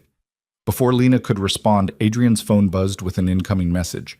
He glanced at the screen, and his expression shifted into something cold and focused. What is it? Lena asked. Your father. He's called a meeting with the old families Castellano, Ricci, De Luca, all the traditionalists. Adrian scrolled through the message. He's pushing back, trying to consolidate his own coalition before we finish building ours. When? Tomorrow night. He's presenting it as a discussion about maintaining traditional power structures, but really it's about stopping us. Lena's mind was already racing through implications. Marco Castellano will be there. If his son has already talked to him about your offer, then tomorrow night becomes a referendum on whether the old guard accepts change or fights it. Adrian set down his phone. This could accelerate everything. Or it could backfire. If my father convinces enough families to stand together, he won't. Adrian's voice carried absolute confidence. Because we have something he doesn't. What? You. You know exactly how he'll argue, exactly what fears he'll exploit, exactly how to counter his strategy. Adrian stood, moving around the desk to stand beside her. We need to get ahead of this. Reach out to every family attending that meeting. Make sure they know what they're choosing between. They worked through the night, coordinating with Adrian's network to ensure every attendee at Dominic's meeting received a personal visit or call beforehand. It was a coordinated campaign of influence and persuasion, showing each family leader exactly what they'd gain by siding with Adrian and what they'd lose by clinging to the past. Lena handled the Castellanos personally, calling Marco Jr. at midnight with Adrian's approval. Your father's meeting tomorrow, she said without preamble when he answered. My father's going to ask him to choose sides. I know. My father's been preparing his arguments all evening. Marco, listen to me. Whatever my father promises tomorrow, stability, tradition, the old alliances, it's built on sand. He can't protect your family from modern law enforcement. He can't adapt to changing markets. He can offer you loyalty, but loyalty doesn't keep you out of prison. Marco was quiet for a moment. What are you asking me to do? Talk to your father. Remind him that survival matters more than tradition. Make sure he understands that Adrian isn't trying to destroy the families. He's trying to save them from their own obsolescence. And if my father chooses Dominic anyway? Lena took a breath, knowing what she was about to say would sound ruthless. Then make sure you're positioned to take over the family when your father's choices inevitably fail. Because they will fail, Marco. The only question is whether you go down with him or whether you're smart enough to choose differently. After she hung up, Adrian was watching her with that measuring gaze she'd come to know. That was cold, he said. That was necessary. Yes, it was. He smiled slightly. You're becoming exactly what I hoped you would. What's that? Someone who understands that mercy is a luxury we can't afford, not when we're trying to build something that will actually last. The night of Dominic's meeting, Lena and Adrian waited in his study with Marcus and Sophia, monitoring communications from their network. They had people outside the venue, tracking who arrived and how long they stayed, but no direct intelligence about what was being said inside. It was excruciating, waiting. Lena paced the study while Adrian remained calm, reviewing documents like this was just another evening. You're nervous, he observed. Of course I'm nervous. My father's in there right now, probably calling me a traitor, trying to convince every family that you're dangerous, and I'm a weakness you've acquired. And you think they'll believe him? Lena stopped pacing. I think some of them will. The older generation, the ones who've been in my father's pocket for decades. They'll see me as a dutiful daughter gone rogue rather than someone making intelligent, strategic choices. Then they'll be on the wrong side when this ends. Adrian set down his papers. Lena, come here. She moved to stand in front of his desk, and Adrian studied her with those dark, intense eyes that seemed to see straight through any pretense. I need you to understand something, he said quietly. Whatever your father says about you, whatever lies he tells or fears he exploits, none of it changes what you've proven over the past 6 weeks. You're brilliant at this work. You've been invaluable to our strategy, and when this is over, when we've finished consolidating Chicago, everyone will know exactly what you're worth. You sound very confident. I am confident. In you, in what we're building, in the inevitable outcome of this situation. Adrian stood, moving around the desk. Your father's meeting will fail because he's offering fear and tradition. We're offering opportunity and survival. Which would you choose? Before Lena could answer, Sophia's laptop chimed with an incoming message. She scanned it quickly, her expression shifting. "The meeting just ended," Sophia announced. "Early." Marco Castellano walked out halfway through, and 3 other families followed him. Lena's heart was pounding. "What happened?" "According to our source, Dominic accused you of being a traitor and demanded the families choose between honoring old alliances or supporting a power-hungry outsider who'd corrupted his daughter." Sophia scrolled through more messages. Marco Jr. stood up and said his family chooses the future over the past. Then he left. The Ricci's, De Lucas, and Morellis followed within 10 minutes. 4 families, Marcus said, respect clear in his voice. That's almost half his coalition gone in one night. Adrian's smile was sharp and satisfied. "And the rest?" "Staying, but our intelligence suggests they're nervous. Dominic's losing control of the room." Lena sank into a chair, processing what had just happened. Her father had tried to consolidate power through tradition and loyalty, and it had backfired spectacularly. The families she'd personally reached out to, the ones she'd convinced that adaptation was survival, they'd chosen her strategy over her father's. "It's not over," she said quietly. "My father doesn't accept defeat gracefully." "No," Adrian agreed. "He'll escalate. The question is how and when." The answer came 3 days later, and it was worse than Lena had imagined. She was in her office, reviewing acquisition documents for one of the territories they were consolidating, when Marcus burst through the door with an expression that made her blood run cold. "We have a problem," he said shortly. "Mia's been taken." Everything else vanished. The documents, the strategy, the careful planning, none of it mattered. Only Mia, only her sister, who was supposed to be safe at Columbia, far away from their father's reach. "What happened?" Lena's voice was amazingly steady given that her entire world was crumbling. "She was grabbed outside her dorm 3 hours ago. 2 men, professional work." They left a message. Marcus handed her a phone showing a text message. "It's from your father." The message was brief and devastating. "You chose your husband over your family. Now we'll see what that choice costs you. You have 48 hours to come home. Alone. Or Mia pays for your disloyalty." Lena read it twice, 3 times, her mind refusing to process the implications. This couldn't be happening.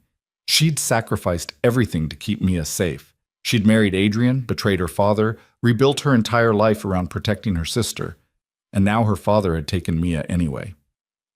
"Where's Adrian?" she asked, her voice hollow. "On his way. He was meeting with the Castellanos when we got word." Lena stood, her movements mechanical.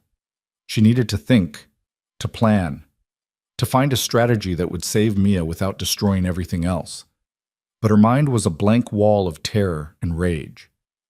Adrian arrived within minutes, his expression darker than Lena had ever seen it. He took one look at her face and immediately crossed to her side. "We'll get her back," he said with absolute certainty. "He wants me. Alone. In 48 hours, or he kills her." "He's not going to kill her. She's his only leverage." "You don't know my father like I do." Lena's hands were shaking. She pressed them flat against her desk, forcing them still. "He'll hurt her. Even if I go, even if I give him what he wants, he'll hurt her just to punish me." "Then we don't give him what he wants." Adrian's voice was cold, controlled, absolutely lethal. "We get Mia back and we end this. Permanently." "How?" "He'll be expecting an attack. He'll have Mia somewhere secure, surrounded by his best people." "Lena," Adrian caught her shoulders, forcing her to look at him. "I have been dismantling criminal organizations since I was 23 years old. Your father is good, but he's not better than me. We will find Mia. We will extract her safely, and then we will finish what we started." "You're talking about going to war with my father." "I'm talking about removing a threat to my wife and destroying a man who's stupid enough to think he can use terrorism to win a political battle." Adrian's dark eyes were absolutely serious. "This isn't just strategy anymore, Lena. He took someone you love. That makes it personal. And I'm very good at personal." Lena wanted to believe him, wanted to trust that Adrian's confidence was justified, that they could actually pull this off. But all she could think about was Mia, terrified and alone, paying for Lena's choices. "What do we do?" she whispered. "First we find her. Sophia's already tracking every property your father owns or has access to. We'll narrow down likely locations within 12 hours. Adrian released her shoulders but stayed close. Second, we assemble a team. Not just security, actual extraction specialists. People who can get in and out of a fortified location without triggering a bloodbath. And third? Third, you let me handle this. Because I know you, Lena. I know you're already planning to trade yourself for your sister, to walk into your father's trap and hope for the best. But that's not what we're going to do. He was right. That was exactly what Lena had been planning. To give herself up, to beg for Mia's freedom, to accept whatever punishment her father designed if it meant her sister survived. She's innocent, Lena said, her voice breaking. She doesn't deserve to be caught in this. No, she doesn't, which is why we're going to save her. Adrian's expression softened slightly. Trust me, Lena. Trust the partnership we've built. Let me be what you married me to be, someone powerful enough to protect the people you love. Lena looked at this man she'd married 6 weeks ago, this stranger who'd somehow become her partner, her ally, her best chance at saving her sister, and she made a choice. Okay, she said, tell me what you need from me. What Adrian needed from Lena was something she'd never expected to give. Complete access to every secret she knew about her father's operations. Every safe house, every loyal soldier, every hidden property that Dominic Varelli thought no one else knew about. Lena had spent her life being invisible in her father's world, and that invisibility had given her knowledge that even his most trusted men didn't possess.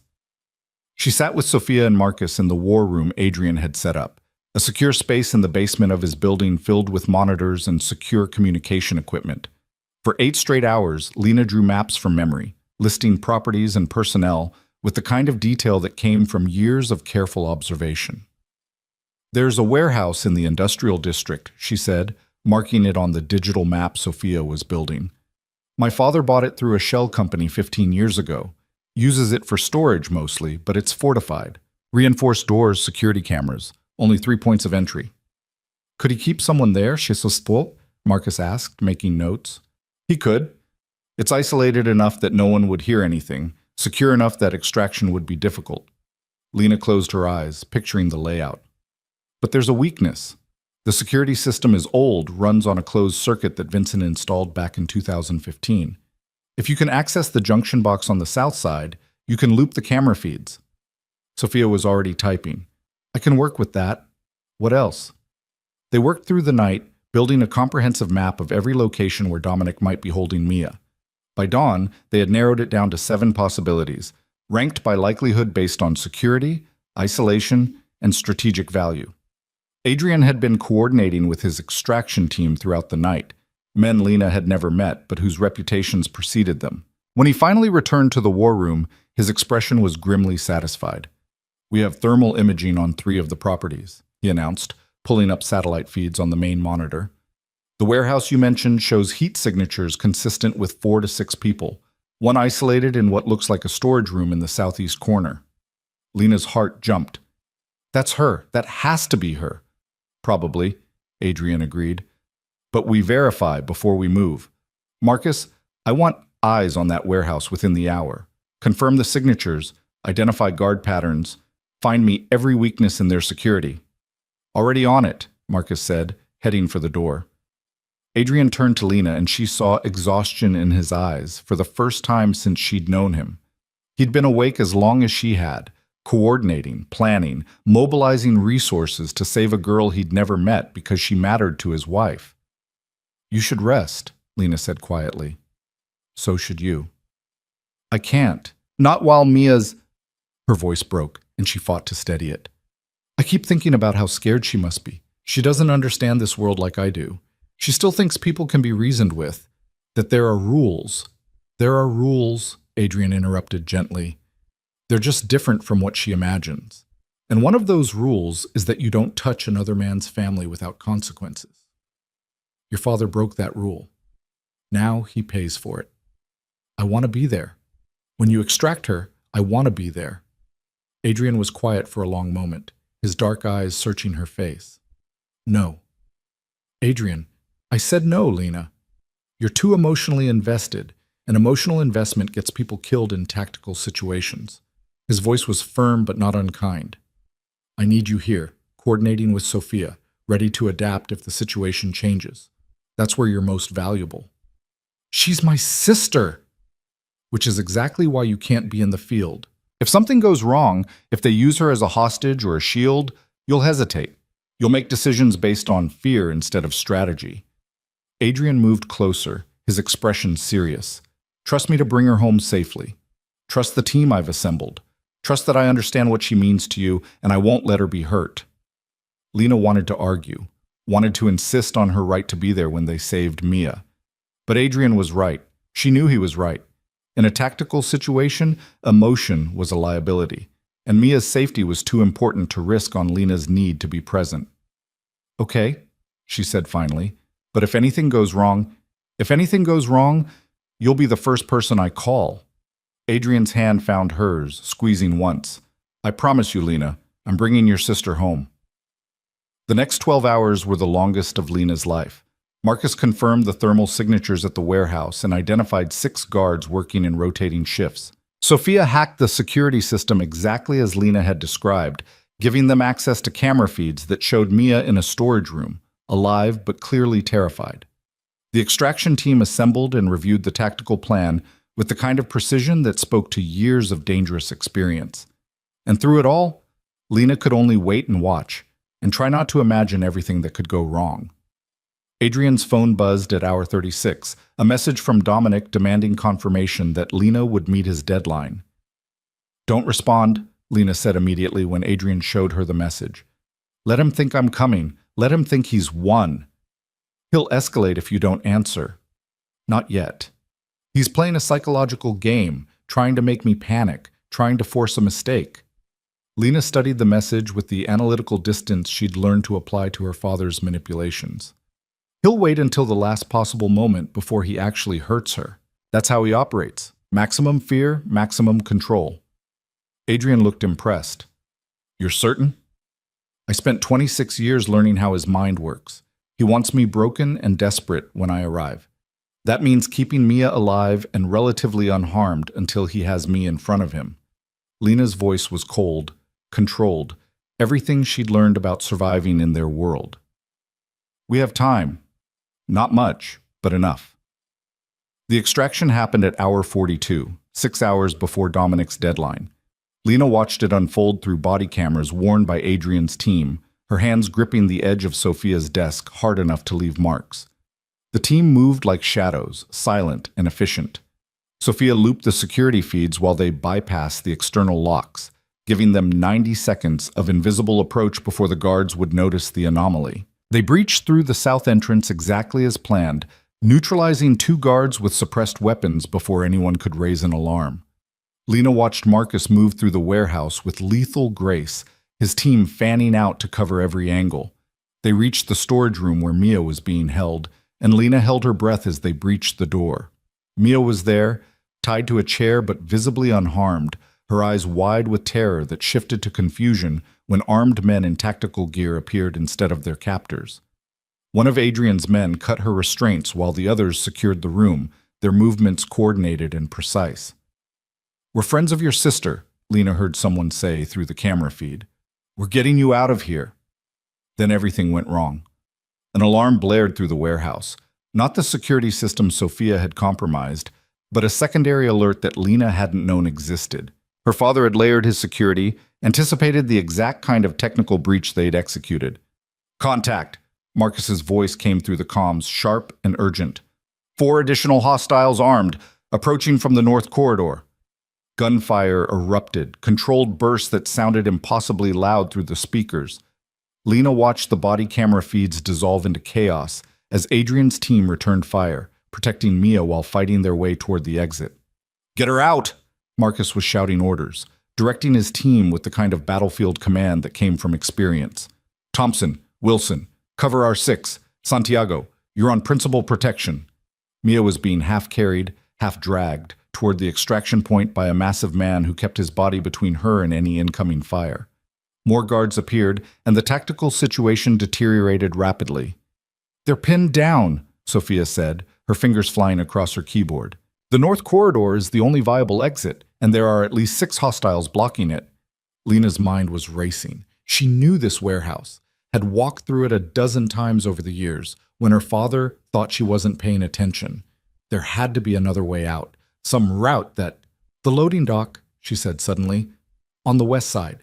It's usually locked from the inside, but if they can reach it, there's a service alley that connects to the main road. How do they access it? Sophia was already pulling up the warehouse schematic.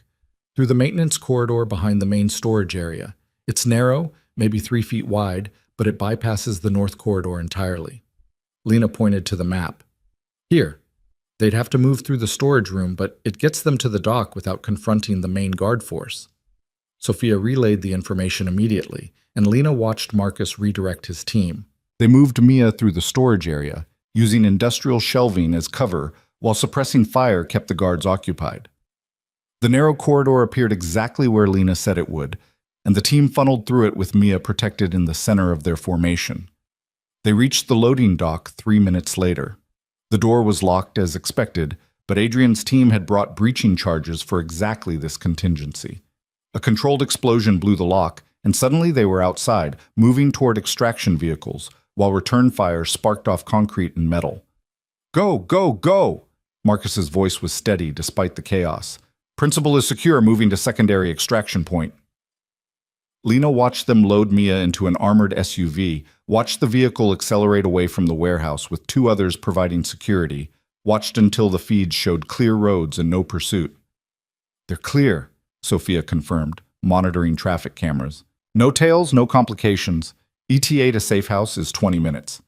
Lena sank into a chair, her entire body shaking with relief so intense it was almost painful. Mia was safe.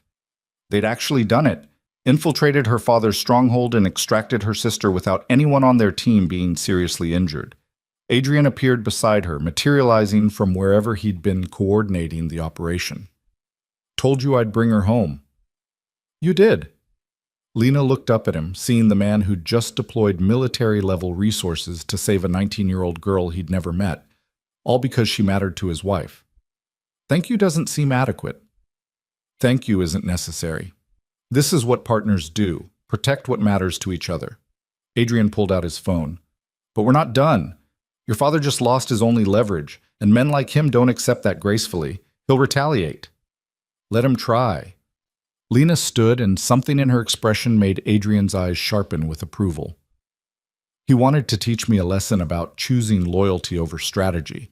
Instead, he just taught me that I chose correctly. Now it's time we taught him one. The safe house where Mia was taken was a nondescript building in a quiet neighborhood, the kind of place that looked like an ordinary residence but was actually a fortress. Lena arrived 30 minutes after the extraction, her heart pounding as she walked through the security checkpoints. Mia was in the living room, wrapped in a blanket despite the warm temperature, her hands shaking around a cup of tea someone had given her. When she saw Lena, she burst into tears. "I'm sorry," Mia sobbed as Lena pulled her into a fierce embrace. "I'm so sorry. I didn't know I thought I was safe at school." "Shh, it's okay. You're safe now." Lena held her sister tight, feeling the tremors running through Mia's small frame. "Did they hurt you?"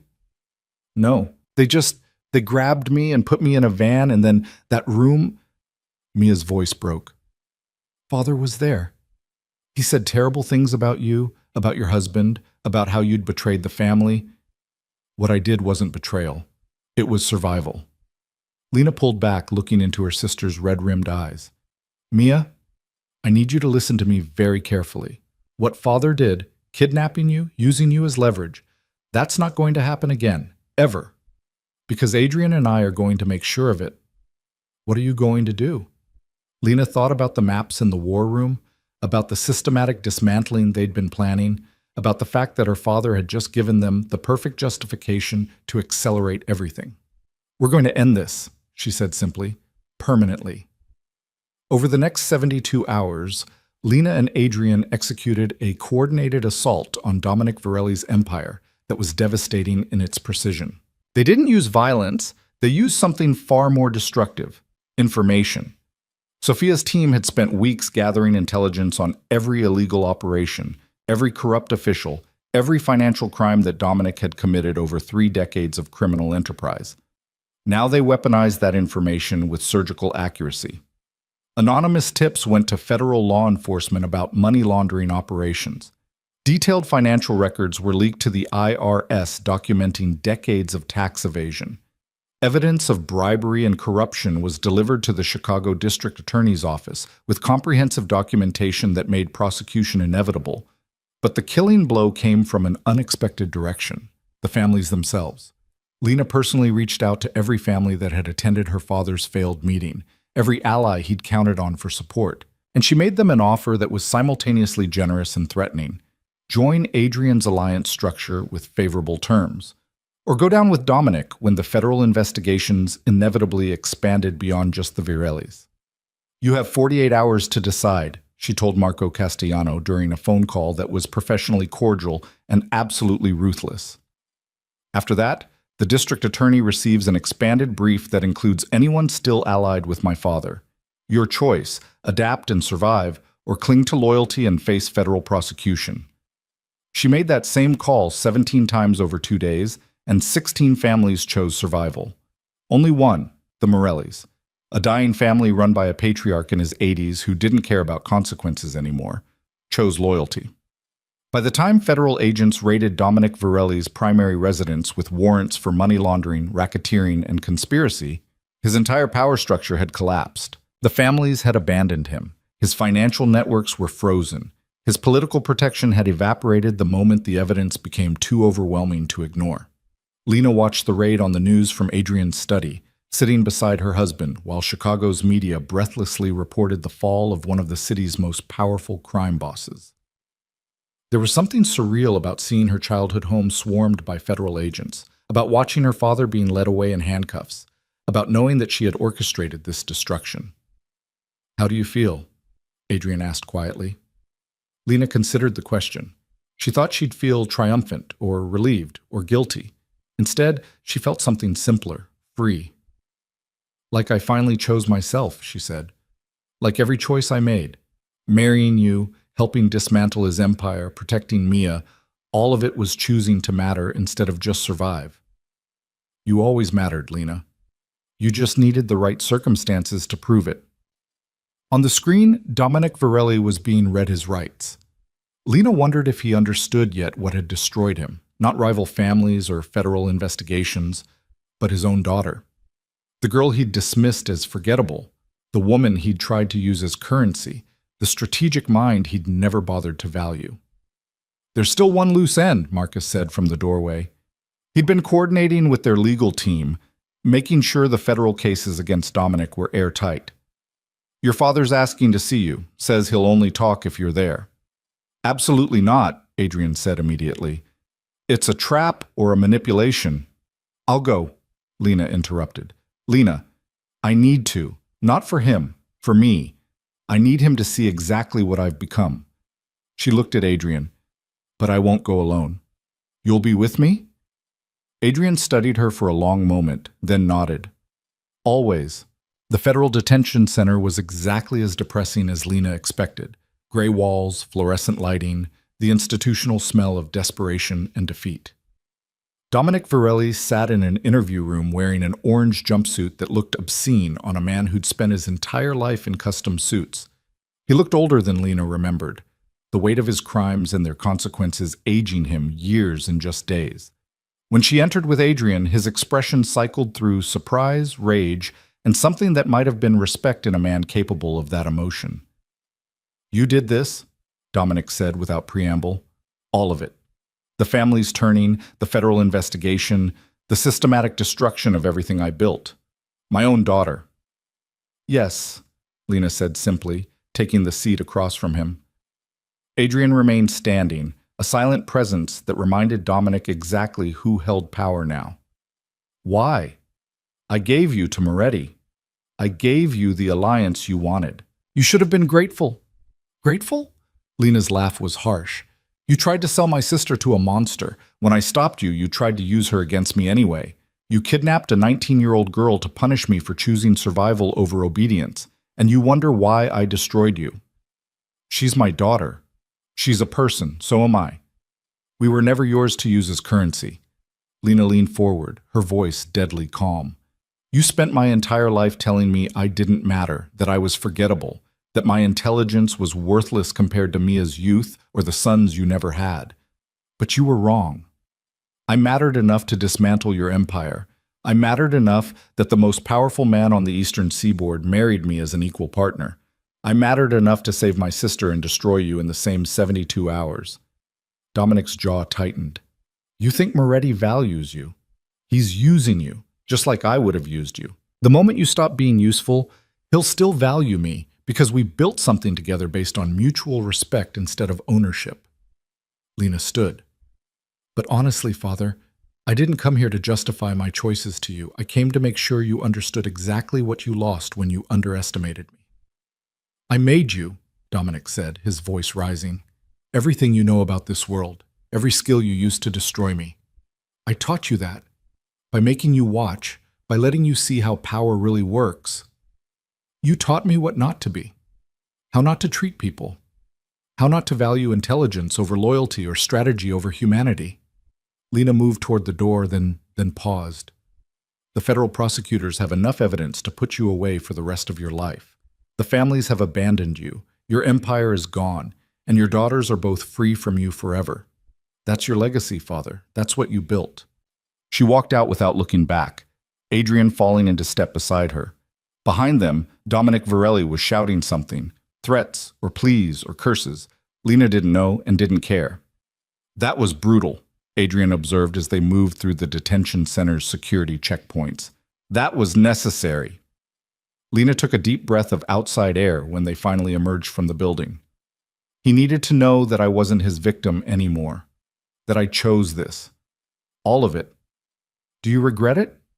Any of it. Lena thought about the woman she'd been 2 months ago, invisible, dismissed, surviving instead of living. Then she thought about who she was now, Adrian's partner, a strategic mind valued and respected, someone powerful enough to protect the people she loved. No, she said, I don't regret anything. The legal proceedings against Dominic Varelli took months to fully resolve, but the outcome was never in doubt. The evidence was overwhelming, the prosecution was motivated, and every potential ally had already abandoned him. He was sentenced to 25 years in federal prison with no possibility of parole. Lena didn't attend the sentencing. She was too busy building the future she'd chosen. With Dominic's empire dismantled, Adrian's alliance absorbed most of Chicago's criminal infrastructure, but they did it differently than the old families. There was less violence, more strategic thinking. They focused on legitimate business fronts, on technical sophistication, on building sustainable operations that could survive increased law enforcement scrutiny. And Lena was at the center of it all, no longer just Adrian's wife, but his genuine partner in every meaningful sense.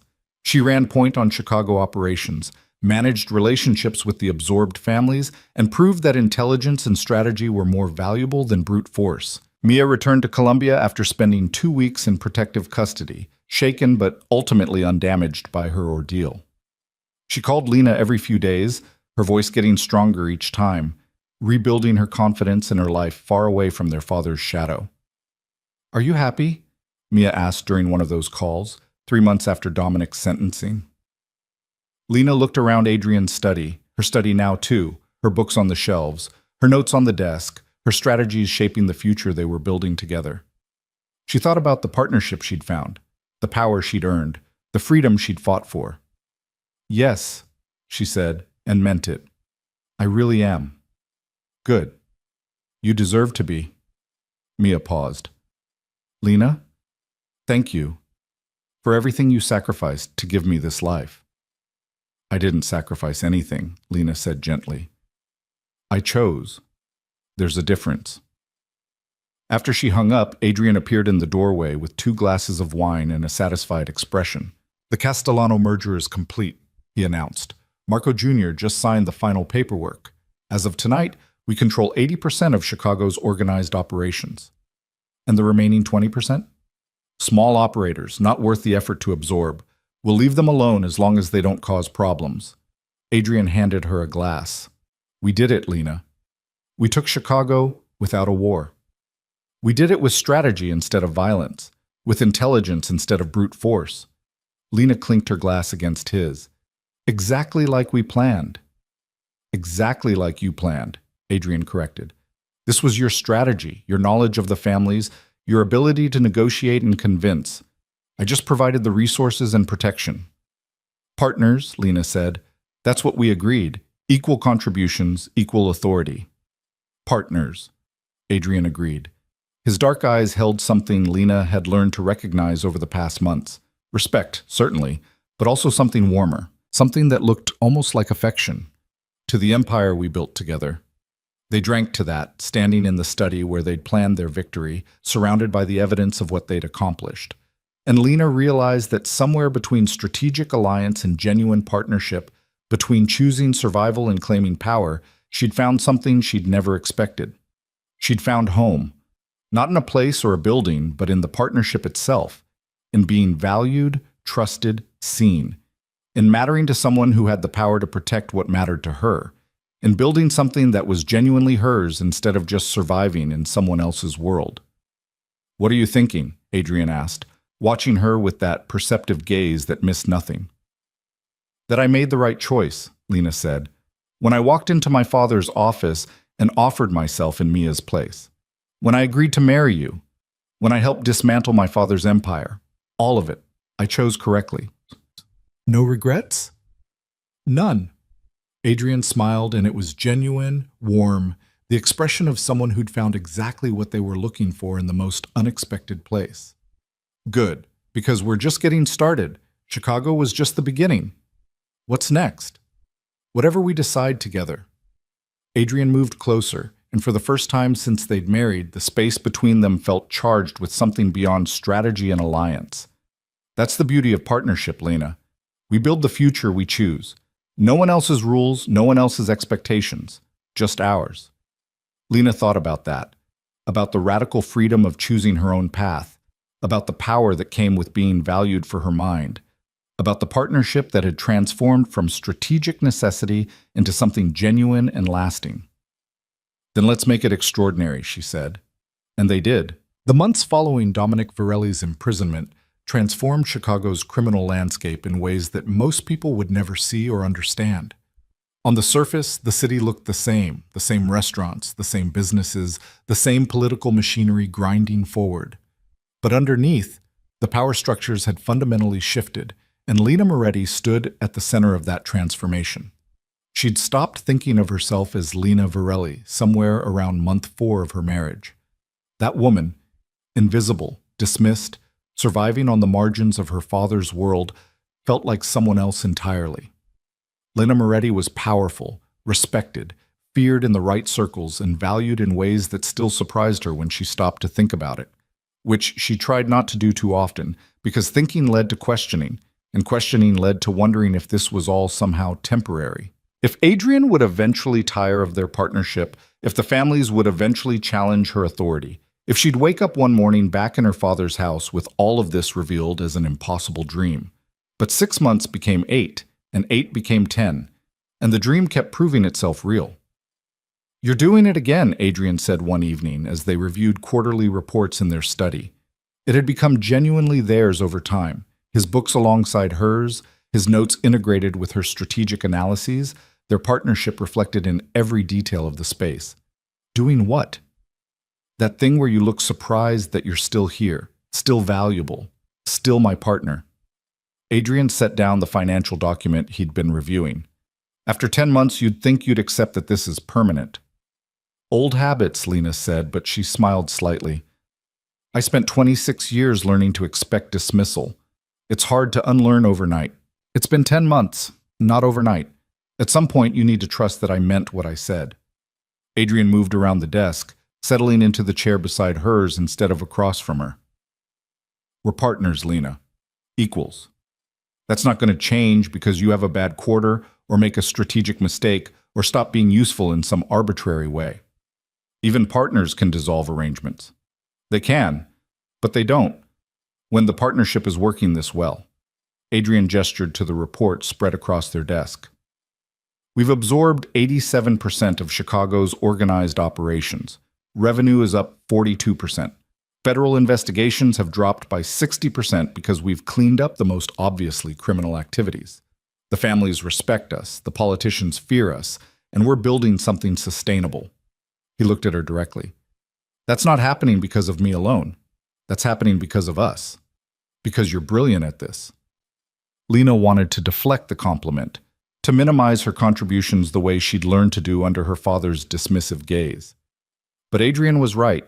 She was good at this. Better than good. She'd discovered a talent for strategic thinking and political maneuvering that had transformed her from an overlooked daughter into one of the most powerful women in Chicago's underworld. Thank you, she said instead, letting herself accept the praise. Don't thank me for acknowledging reality. Adrian returned his attention to the reports, but there was satisfaction in his expression. Now, about the expansion into Milwaukee. Marcus thinks we should wait another quarter, but I think the opportunity is ripe now. What's your assessment? They spent the next 2 hours debating strategy with the comfortable rhythm of people who'd learned to think together, to challenge each other's assumptions without taking offense, to build something greater than either could achieve alone. It was the best part of their partnership, Lena thought. The intellectual engagement, the sense that her mind was valued as much as any other resource. When they finally finished, it was past midnight. Adrian stretched, rolling tension from his shoulders, and Lena realized she was staring at him with an expression she couldn't quite name. What? He asked, catching her gaze. Nothing, just, this isn't what I expected. What did you expect? Lena considered the question honestly. When I offered myself in Mia's place, I expected to survive, to endure, to trade one form of imprisonment for another, hopefully one that came with enough power to protect my sister. She paused. I didn't expect to actually enjoy it, to wake up excited about strategic problems, to feel like I'm building something that matters. And you do? Feel that way? Yes. Which is terrifying, honestly, because it means I have something to lose now. Before, when I was nobody, when I didn't matter, there was a strange safety in that. No one could take anything from me because I had nothing. Lena stood, moving to the window that overlooked Chicago's nighttime skyline. Now I have power, influence, a partnership that actually values me, and I keep waiting for it to be taken away. Adrian joined her at the window, his reflection visible in the glass beside hers. No one's taking anything from you, Lena. You earned this. You fought for it. You outsmarted your father, convinced the families, built alliances that are transforming how Chicago operates. His voice was quiet but certain. This is yours. No one can take it unless you let them. And if I make a mistake, if I fail at something critical, then we adapt and fix it, together. That's what partnerships mean, sharing the failures as well as the successes. Adrian's reflection smiled slightly. Besides, you haven't failed at anything yet. You're actually annoyingly competent at everything you try. Lena laughed despite herself. Annoyingly competent? That's a new compliment. It's true. Sophia's half convinced you're secretly an intelligence operative because you're too good at information gathering. Marcus thinks you're wasted on strategy and should run actual operations. James wants you to go to law school because your contract negotiations are better than his. Adrian turned to face her directly. You're not going to lose this, Lena. You're too valuable, too intelligent, too essential to what we're building. The word settled something uncertain in Lena's chest, warming the cold places that still expected dismissal and disappointment. She'd spent so long being invisible that being seen, really seen, completely valued, still felt revolutionary. Thank you, she said again, and this time it meant something deeper than gratitude for a compliment. Come on, Adrian said, breaking the moment before it could become too heavy. It's late, and we have the Castellano meeting tomorrow. You need sleep if you're going to be annoyingly competent at that too. The Castellano meeting was actually a celebration. Marco Jr. was officially taking over his father's operations, with the old man retiring to Florida with enough money to live comfortably and enough wisdom to recognize that the world had changed beyond his ability to navigate it. It was exactly the kind of peaceful transition that Lena and Adrian had been working toward, replacing violent power struggles with strategic succession planning. The party was held at one of Chicago's most exclusive venues, filled with people who represented the new order Lena and Adrian were building. Younger generation leaders who valued technology and sophistication over brute force. Political allies who'd been carefully cultivated to provide protection without being owned outright. Legitimate business owners who benefited from their influence without being implicated in their methods. Lena moved through the crowd with the confidence she'd developed over 10 months of proving herself, making connections, gathering intelligence, representing the Moretti organization with the kind of natural authority that no longer surprised her. She wore a midnight blue dress that Adrian had chosen, elegant without being flashy, powerful without being threatening. "You look different," a voice said beside her, and Lena turned to find Victoria Chen, the woman who controlled Eastern gambling territories and who'd been cautiously respectful but distant for months. "Different how?" "Like you belong here. Like you're not just Adrian Moretti's wife, but someone with actual power." Victoria sipped her champagne, studying Lena with shrewd eyes. "When you first married him, I thought you were a political pawn, someone Adrian acquired for strategic value, but wouldn't actually empower. I was wrong." "Yes, you were," Victoria laughed. "I like that. No false modesty, no pretending you haven't become exactly what you are. Dangerous." She leaned closer, lowering her voice. "There's a rumor going around that you're the real strategist behind Adrian's expansion, that he provides the muscle and protection, but you're the one actually running Chicago." "That's not accurate," Lena said carefully. "We're genuine partners. He's as strategic as I am, and I'm learning operations from him. Neither of us could do this alone." "Maybe, but the families respect you, Lena. Fear you, even. That's rare for someone who's only been in this world for less than a year." Victoria's expression was serious now. "I'm telling you this because I want you to understand. You've earned your position. Whatever doubts you might have about whether you belong here, the rest of us already know the answer. You're one of us now." The observation stayed with Lena through the rest of the evening, warming something deep in her chest. She'd spent so long fighting for recognition, for value, for the right to matter. And somewhere along the way, without quite realizing it, she'd won that fight. She found Adrian near the bar, deep in conversation with Marcus about some operational detail. When he saw her, his expression shifted, something warm and almost possessive that still sent unexpected heat through Lena's body even after 10 months of marriage. "Everything all right?" he asked as she joined them. "Perfect. Victoria Chen just told me the families respect me." "Of course they do. You've earned it." Adrian dismissed Marcus with a subtle gesture, and suddenly they were alone in the crowd, standing close enough that Lena could feel the warmth radiating from his body. "You look beautiful tonight." It wasn't the first time he'd complimented her appearance, but something in the way he said it made Lena's breath catch. There was an intensity in his dark eyes that went beyond professional appreciation, beyond the careful boundaries they'd maintained in their partnership. "Thank you," she managed.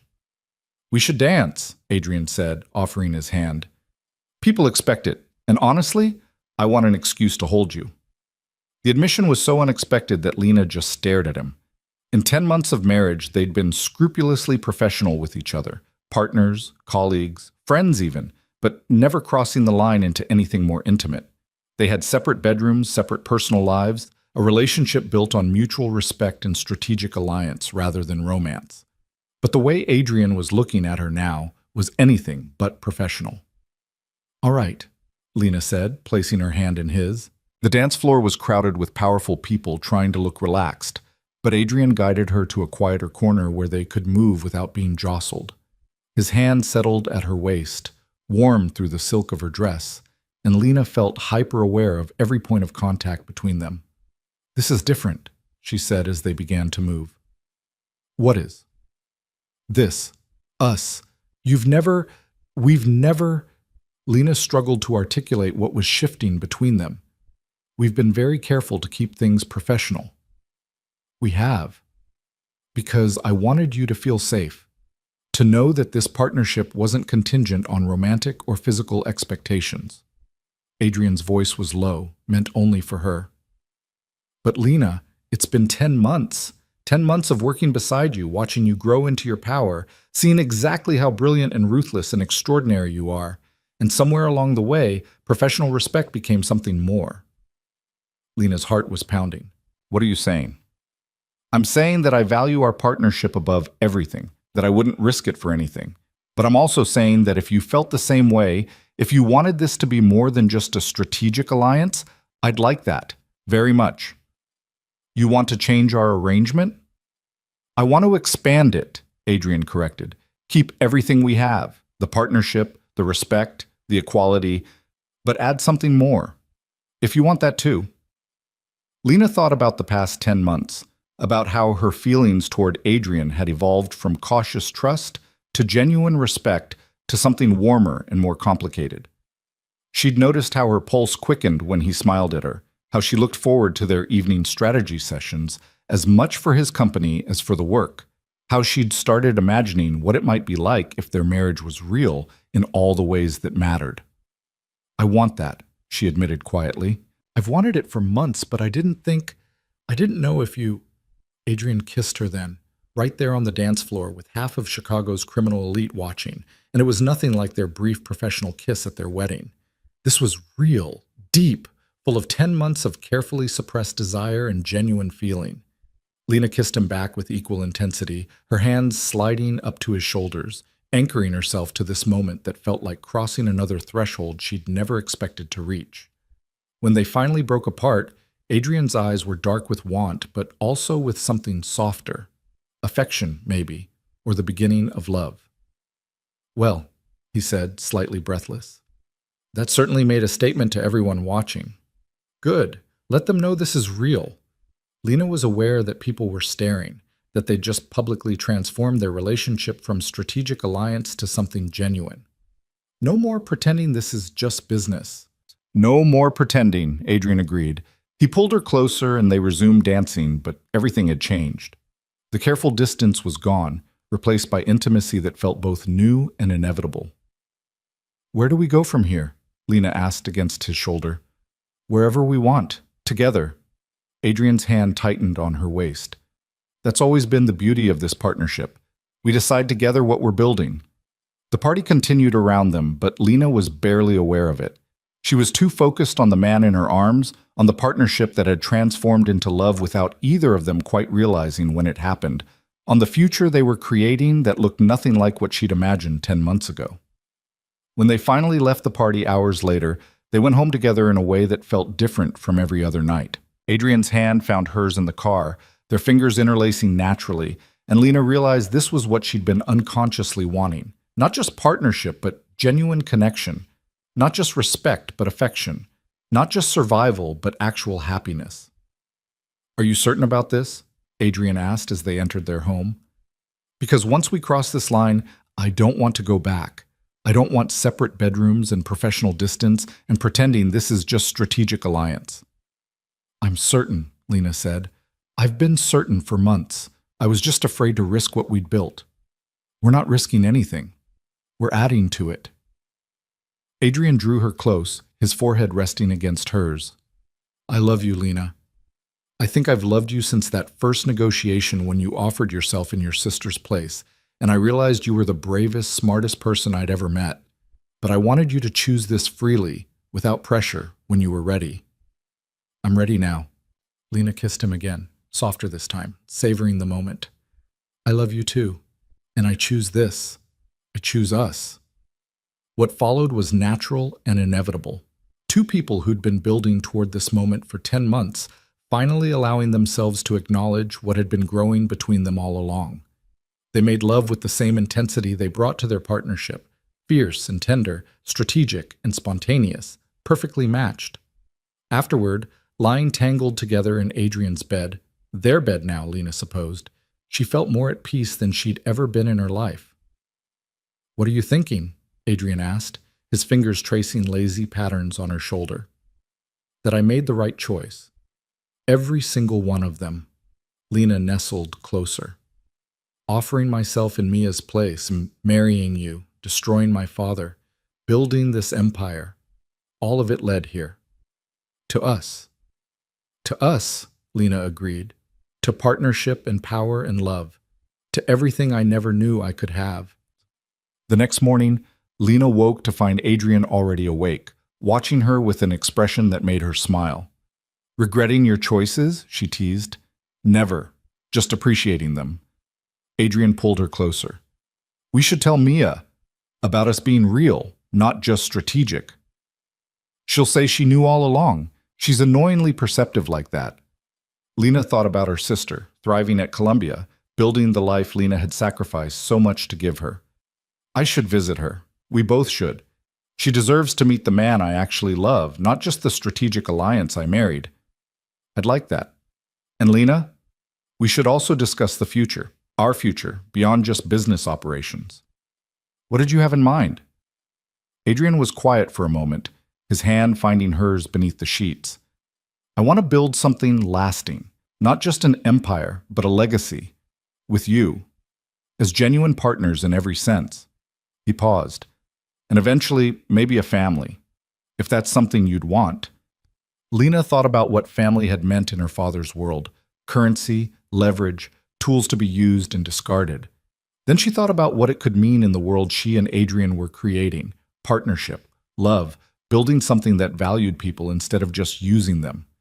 Yes, she said, I'd want that. Someday. When we're ready. No rush. We have time. Adrian kissed her forehead. All the time in the world to build exactly the life we choose. They spent that morning planning their trip to visit Mia, talking about the future with the same strategic focus they brought to business operations, but with something warmer underneath: genuine affection, real partnership, the kind of love that grew from respect and trust rather than obligation or expectation. When Lena finally called her sister that afternoon, Mia answered with her usual enthusiasm. Lena, I was just thinking about you. How are things? Good. Really good, actually. Lena glanced at Adrian, who was reviewing contracts at their desk, but listening with obvious interest. Adrian and I are coming to New York next weekend. We want to take you to dinner. Both of you? Together? Mia's voice shifted, becoming knowing. This isn't just a business trip, is it? No, it's personal. Lena smiled. We want you to meet him. Really meet him as my husband instead of just my strategic alliance. Oh my God, Lena, you love him. Mia's squeal of delight was so loud that Adrian could probably hear it across the room. I knew it. I knew this would happen. You can't live with someone that intelligent and attractive and decent and not eventually fall in love. Yes, thank you, I get it. You're very wise. Lena was laughing despite herself. Will you have dinner with us? Of course. I want to hear everything. How it happened, when you realized, whether he's actually as wonderful as he seems or if he's secretly terrible. He's wonderful, Lena said, meeting Adrian's eyes across the study. Better than I ever imagined when I made that choice to take your place. You didn't take my place, Lena. You chose yourself. And I'm so glad you found someone who values you the way you deserve. Mia's voice turned serious. You sound happy. Really, genuinely happy. I haven't heard you sound like this since... Actually, I don't know if I've ever heard you sound like this. I am happy, Lena admitted. Happier than I knew was possible. After she hung up, Adrian joined her on the couch, pulling her against his side with comfortable familiarity. She's excited to meet me, he observed. She's excited that I'm happy, that this turned into something real. Lena laced her fingers through his. She spent our whole childhood watching me sacrifice for her. I think she's relieved I finally found something that's mine. Ours, Adrian corrected gently. This is ours, Lena. Everything we're building, everything we have, it's shared. The trip to New York happened the following weekend, and Lena felt nervous in a way she hadn't experienced since those first meetings with Chicago's families. This was different. This was introducing the man she loved to the sister she'd sacrificed everything to protect. And somehow that felt more significant than any business negotiation.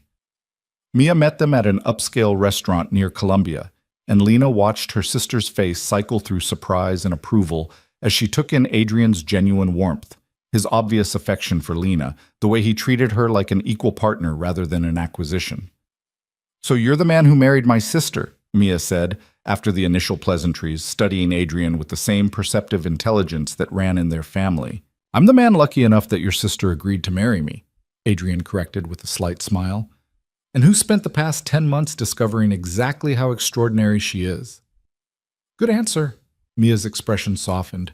You make her happy? I can see it. She's different than she was, more confident, more powerful, more herself. Lena did that herself. I just provided the circumstances where she could thrive. He's being modest, Lena interjected. He gave me actual partnership when everyone else in our world would have just made me decorative. That made all the difference.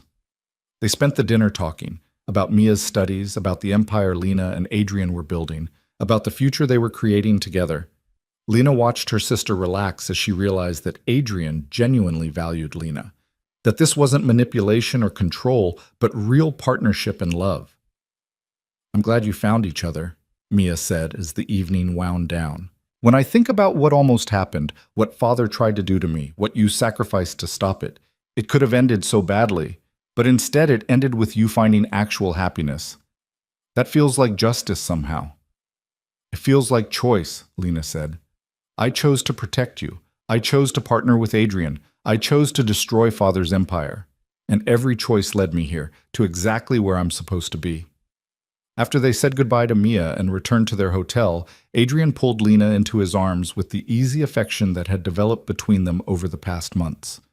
"Your sister's wonderful," he said. "I can see why you were willing to sacrifice everything for her." "It wasn't sacrifice in the end. It was choosing something better." Lena looked up at him. "If I hadn't made that choice, I'd still be invisible in my father's house. I'd never have discovered what I was capable of. I'd never have found you." "Then I'm grateful for every choice that led us here." Adrian kissed her softly. "To our partnership, to our love, to the empire we're building together. To everything we choose," Lena added, "and everything we're becoming." The months that followed were the happiest of Lena's life. She and Adrian continued building their empire, but now there was love woven through the partnership, genuine affection alongside the strategic thinking.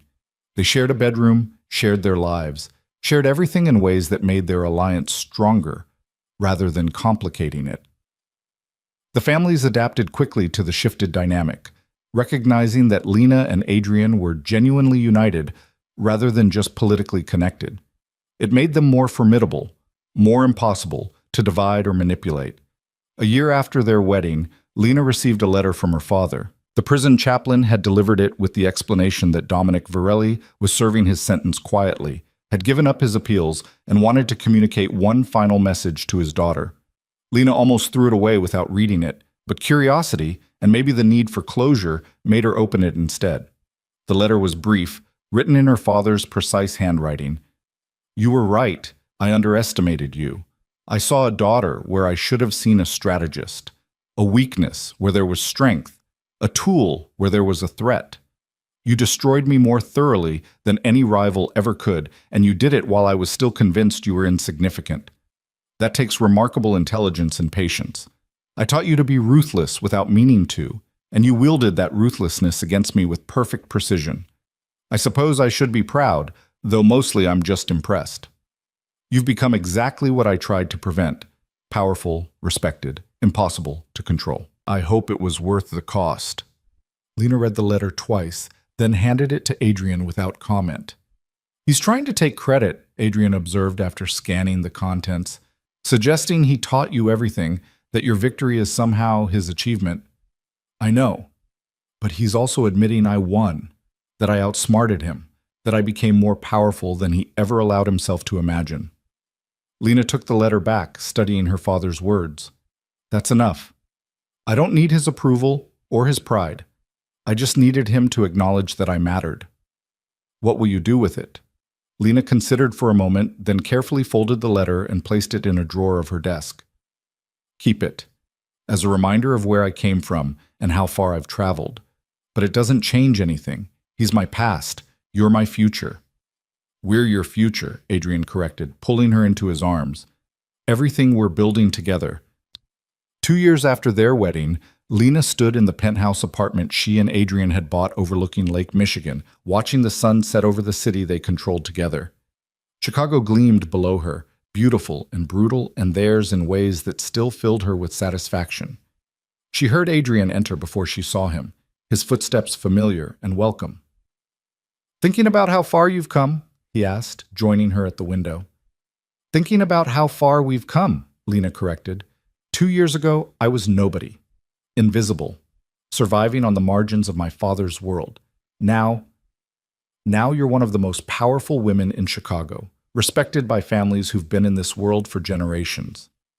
Building an empire that's changing how organized crime operates in this country. Adrian's arm came around her waist, pulling her against his side. You've earned every bit of it. We've earned it, together. Lena leaned into his warmth, comfortable in ways she'd never been with anyone else. I couldn't have done this alone. You could have, but you didn't have to. Adrian kissed the top of her head. That's what partnership means, sharing the burdens and the victories. I love you, Lena said, the words still feeling new and precious even after a year of saying them regularly. I love you too, more than I knew was possible when we started this. They stood together as the sun finished setting, painting Chicago's skyline in shades of gold and crimson. Lena thought about the bargain she'd made to save her sister, about the partnership she'd built from strategic necessity, about the love she'd found in the most unexpected place. She'd offered herself in Mia's place, expecting survival, at best. Instead, she'd found power, partnership, love, and a future that was entirely hers to shape. Her father had tried to sell her like currency. Adrian had valued her like the brilliant strategist she was. The difference between those two choices had transformed Lena's entire life, had given her everything she'd never dared to hope for. What are you thinking about? Adrian asked, studying her expression. That I made the right choice. Every single one of them, from that first moment in my father's study to right now. Lena turned in his arms, meeting his dark eyes. I chose to protect Mia. I chose to partner with you. I chose to claim my power instead of just surviving. And every choice led me here, to this life, to this love, to this partnership that's become everything. No regrets? None, not one. Lena smiled, genuine and free in ways that would have been impossible 2 years ago. I chose survival and found love instead. I chose strategy and discovered genuine partnership. I chose to matter, and I became more powerful than my father ever allowed himself to imagine. She kissed Adrian softly. I chose my future, and it's extraordinary. It is, Adrian agreed, and it's only getting started. We have decades ahead of us to build, to grow, to create something that lasts beyond just us. Decades of partnership, decades of love, decades of choosing each other every single day. Yes, Adrian said simply. Exactly that. As night fell over Chicago, Lena stood with the man she loved in the empire they'd built together, surrounded by power she'd earned and partnership she'd chosen, and felt completely, genuinely, impossibly happy. She'd started this journey as a sacrifice, the bargain no sister should have to pay. But somewhere along the way, sacrifice had transformed into choice, and choice had become power, and power had evolved into love. The overlooked daughter had become a force to be reckoned with. The invisible girl had claimed her place in the world.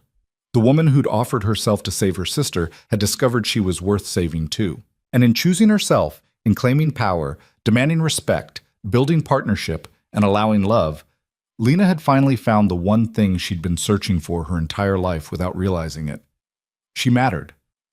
Not because someone else said so, not because she'd earned it through sacrifice or survival, but because she'd chosen to matter, had fought for that right, had built a life where her intelligence and strength and strategic brilliance were valued instead of threatening. The bargain she'd made to save Mia had saved them both. Mia from a terrible marriage, and Lena from a life of invisible insignificance.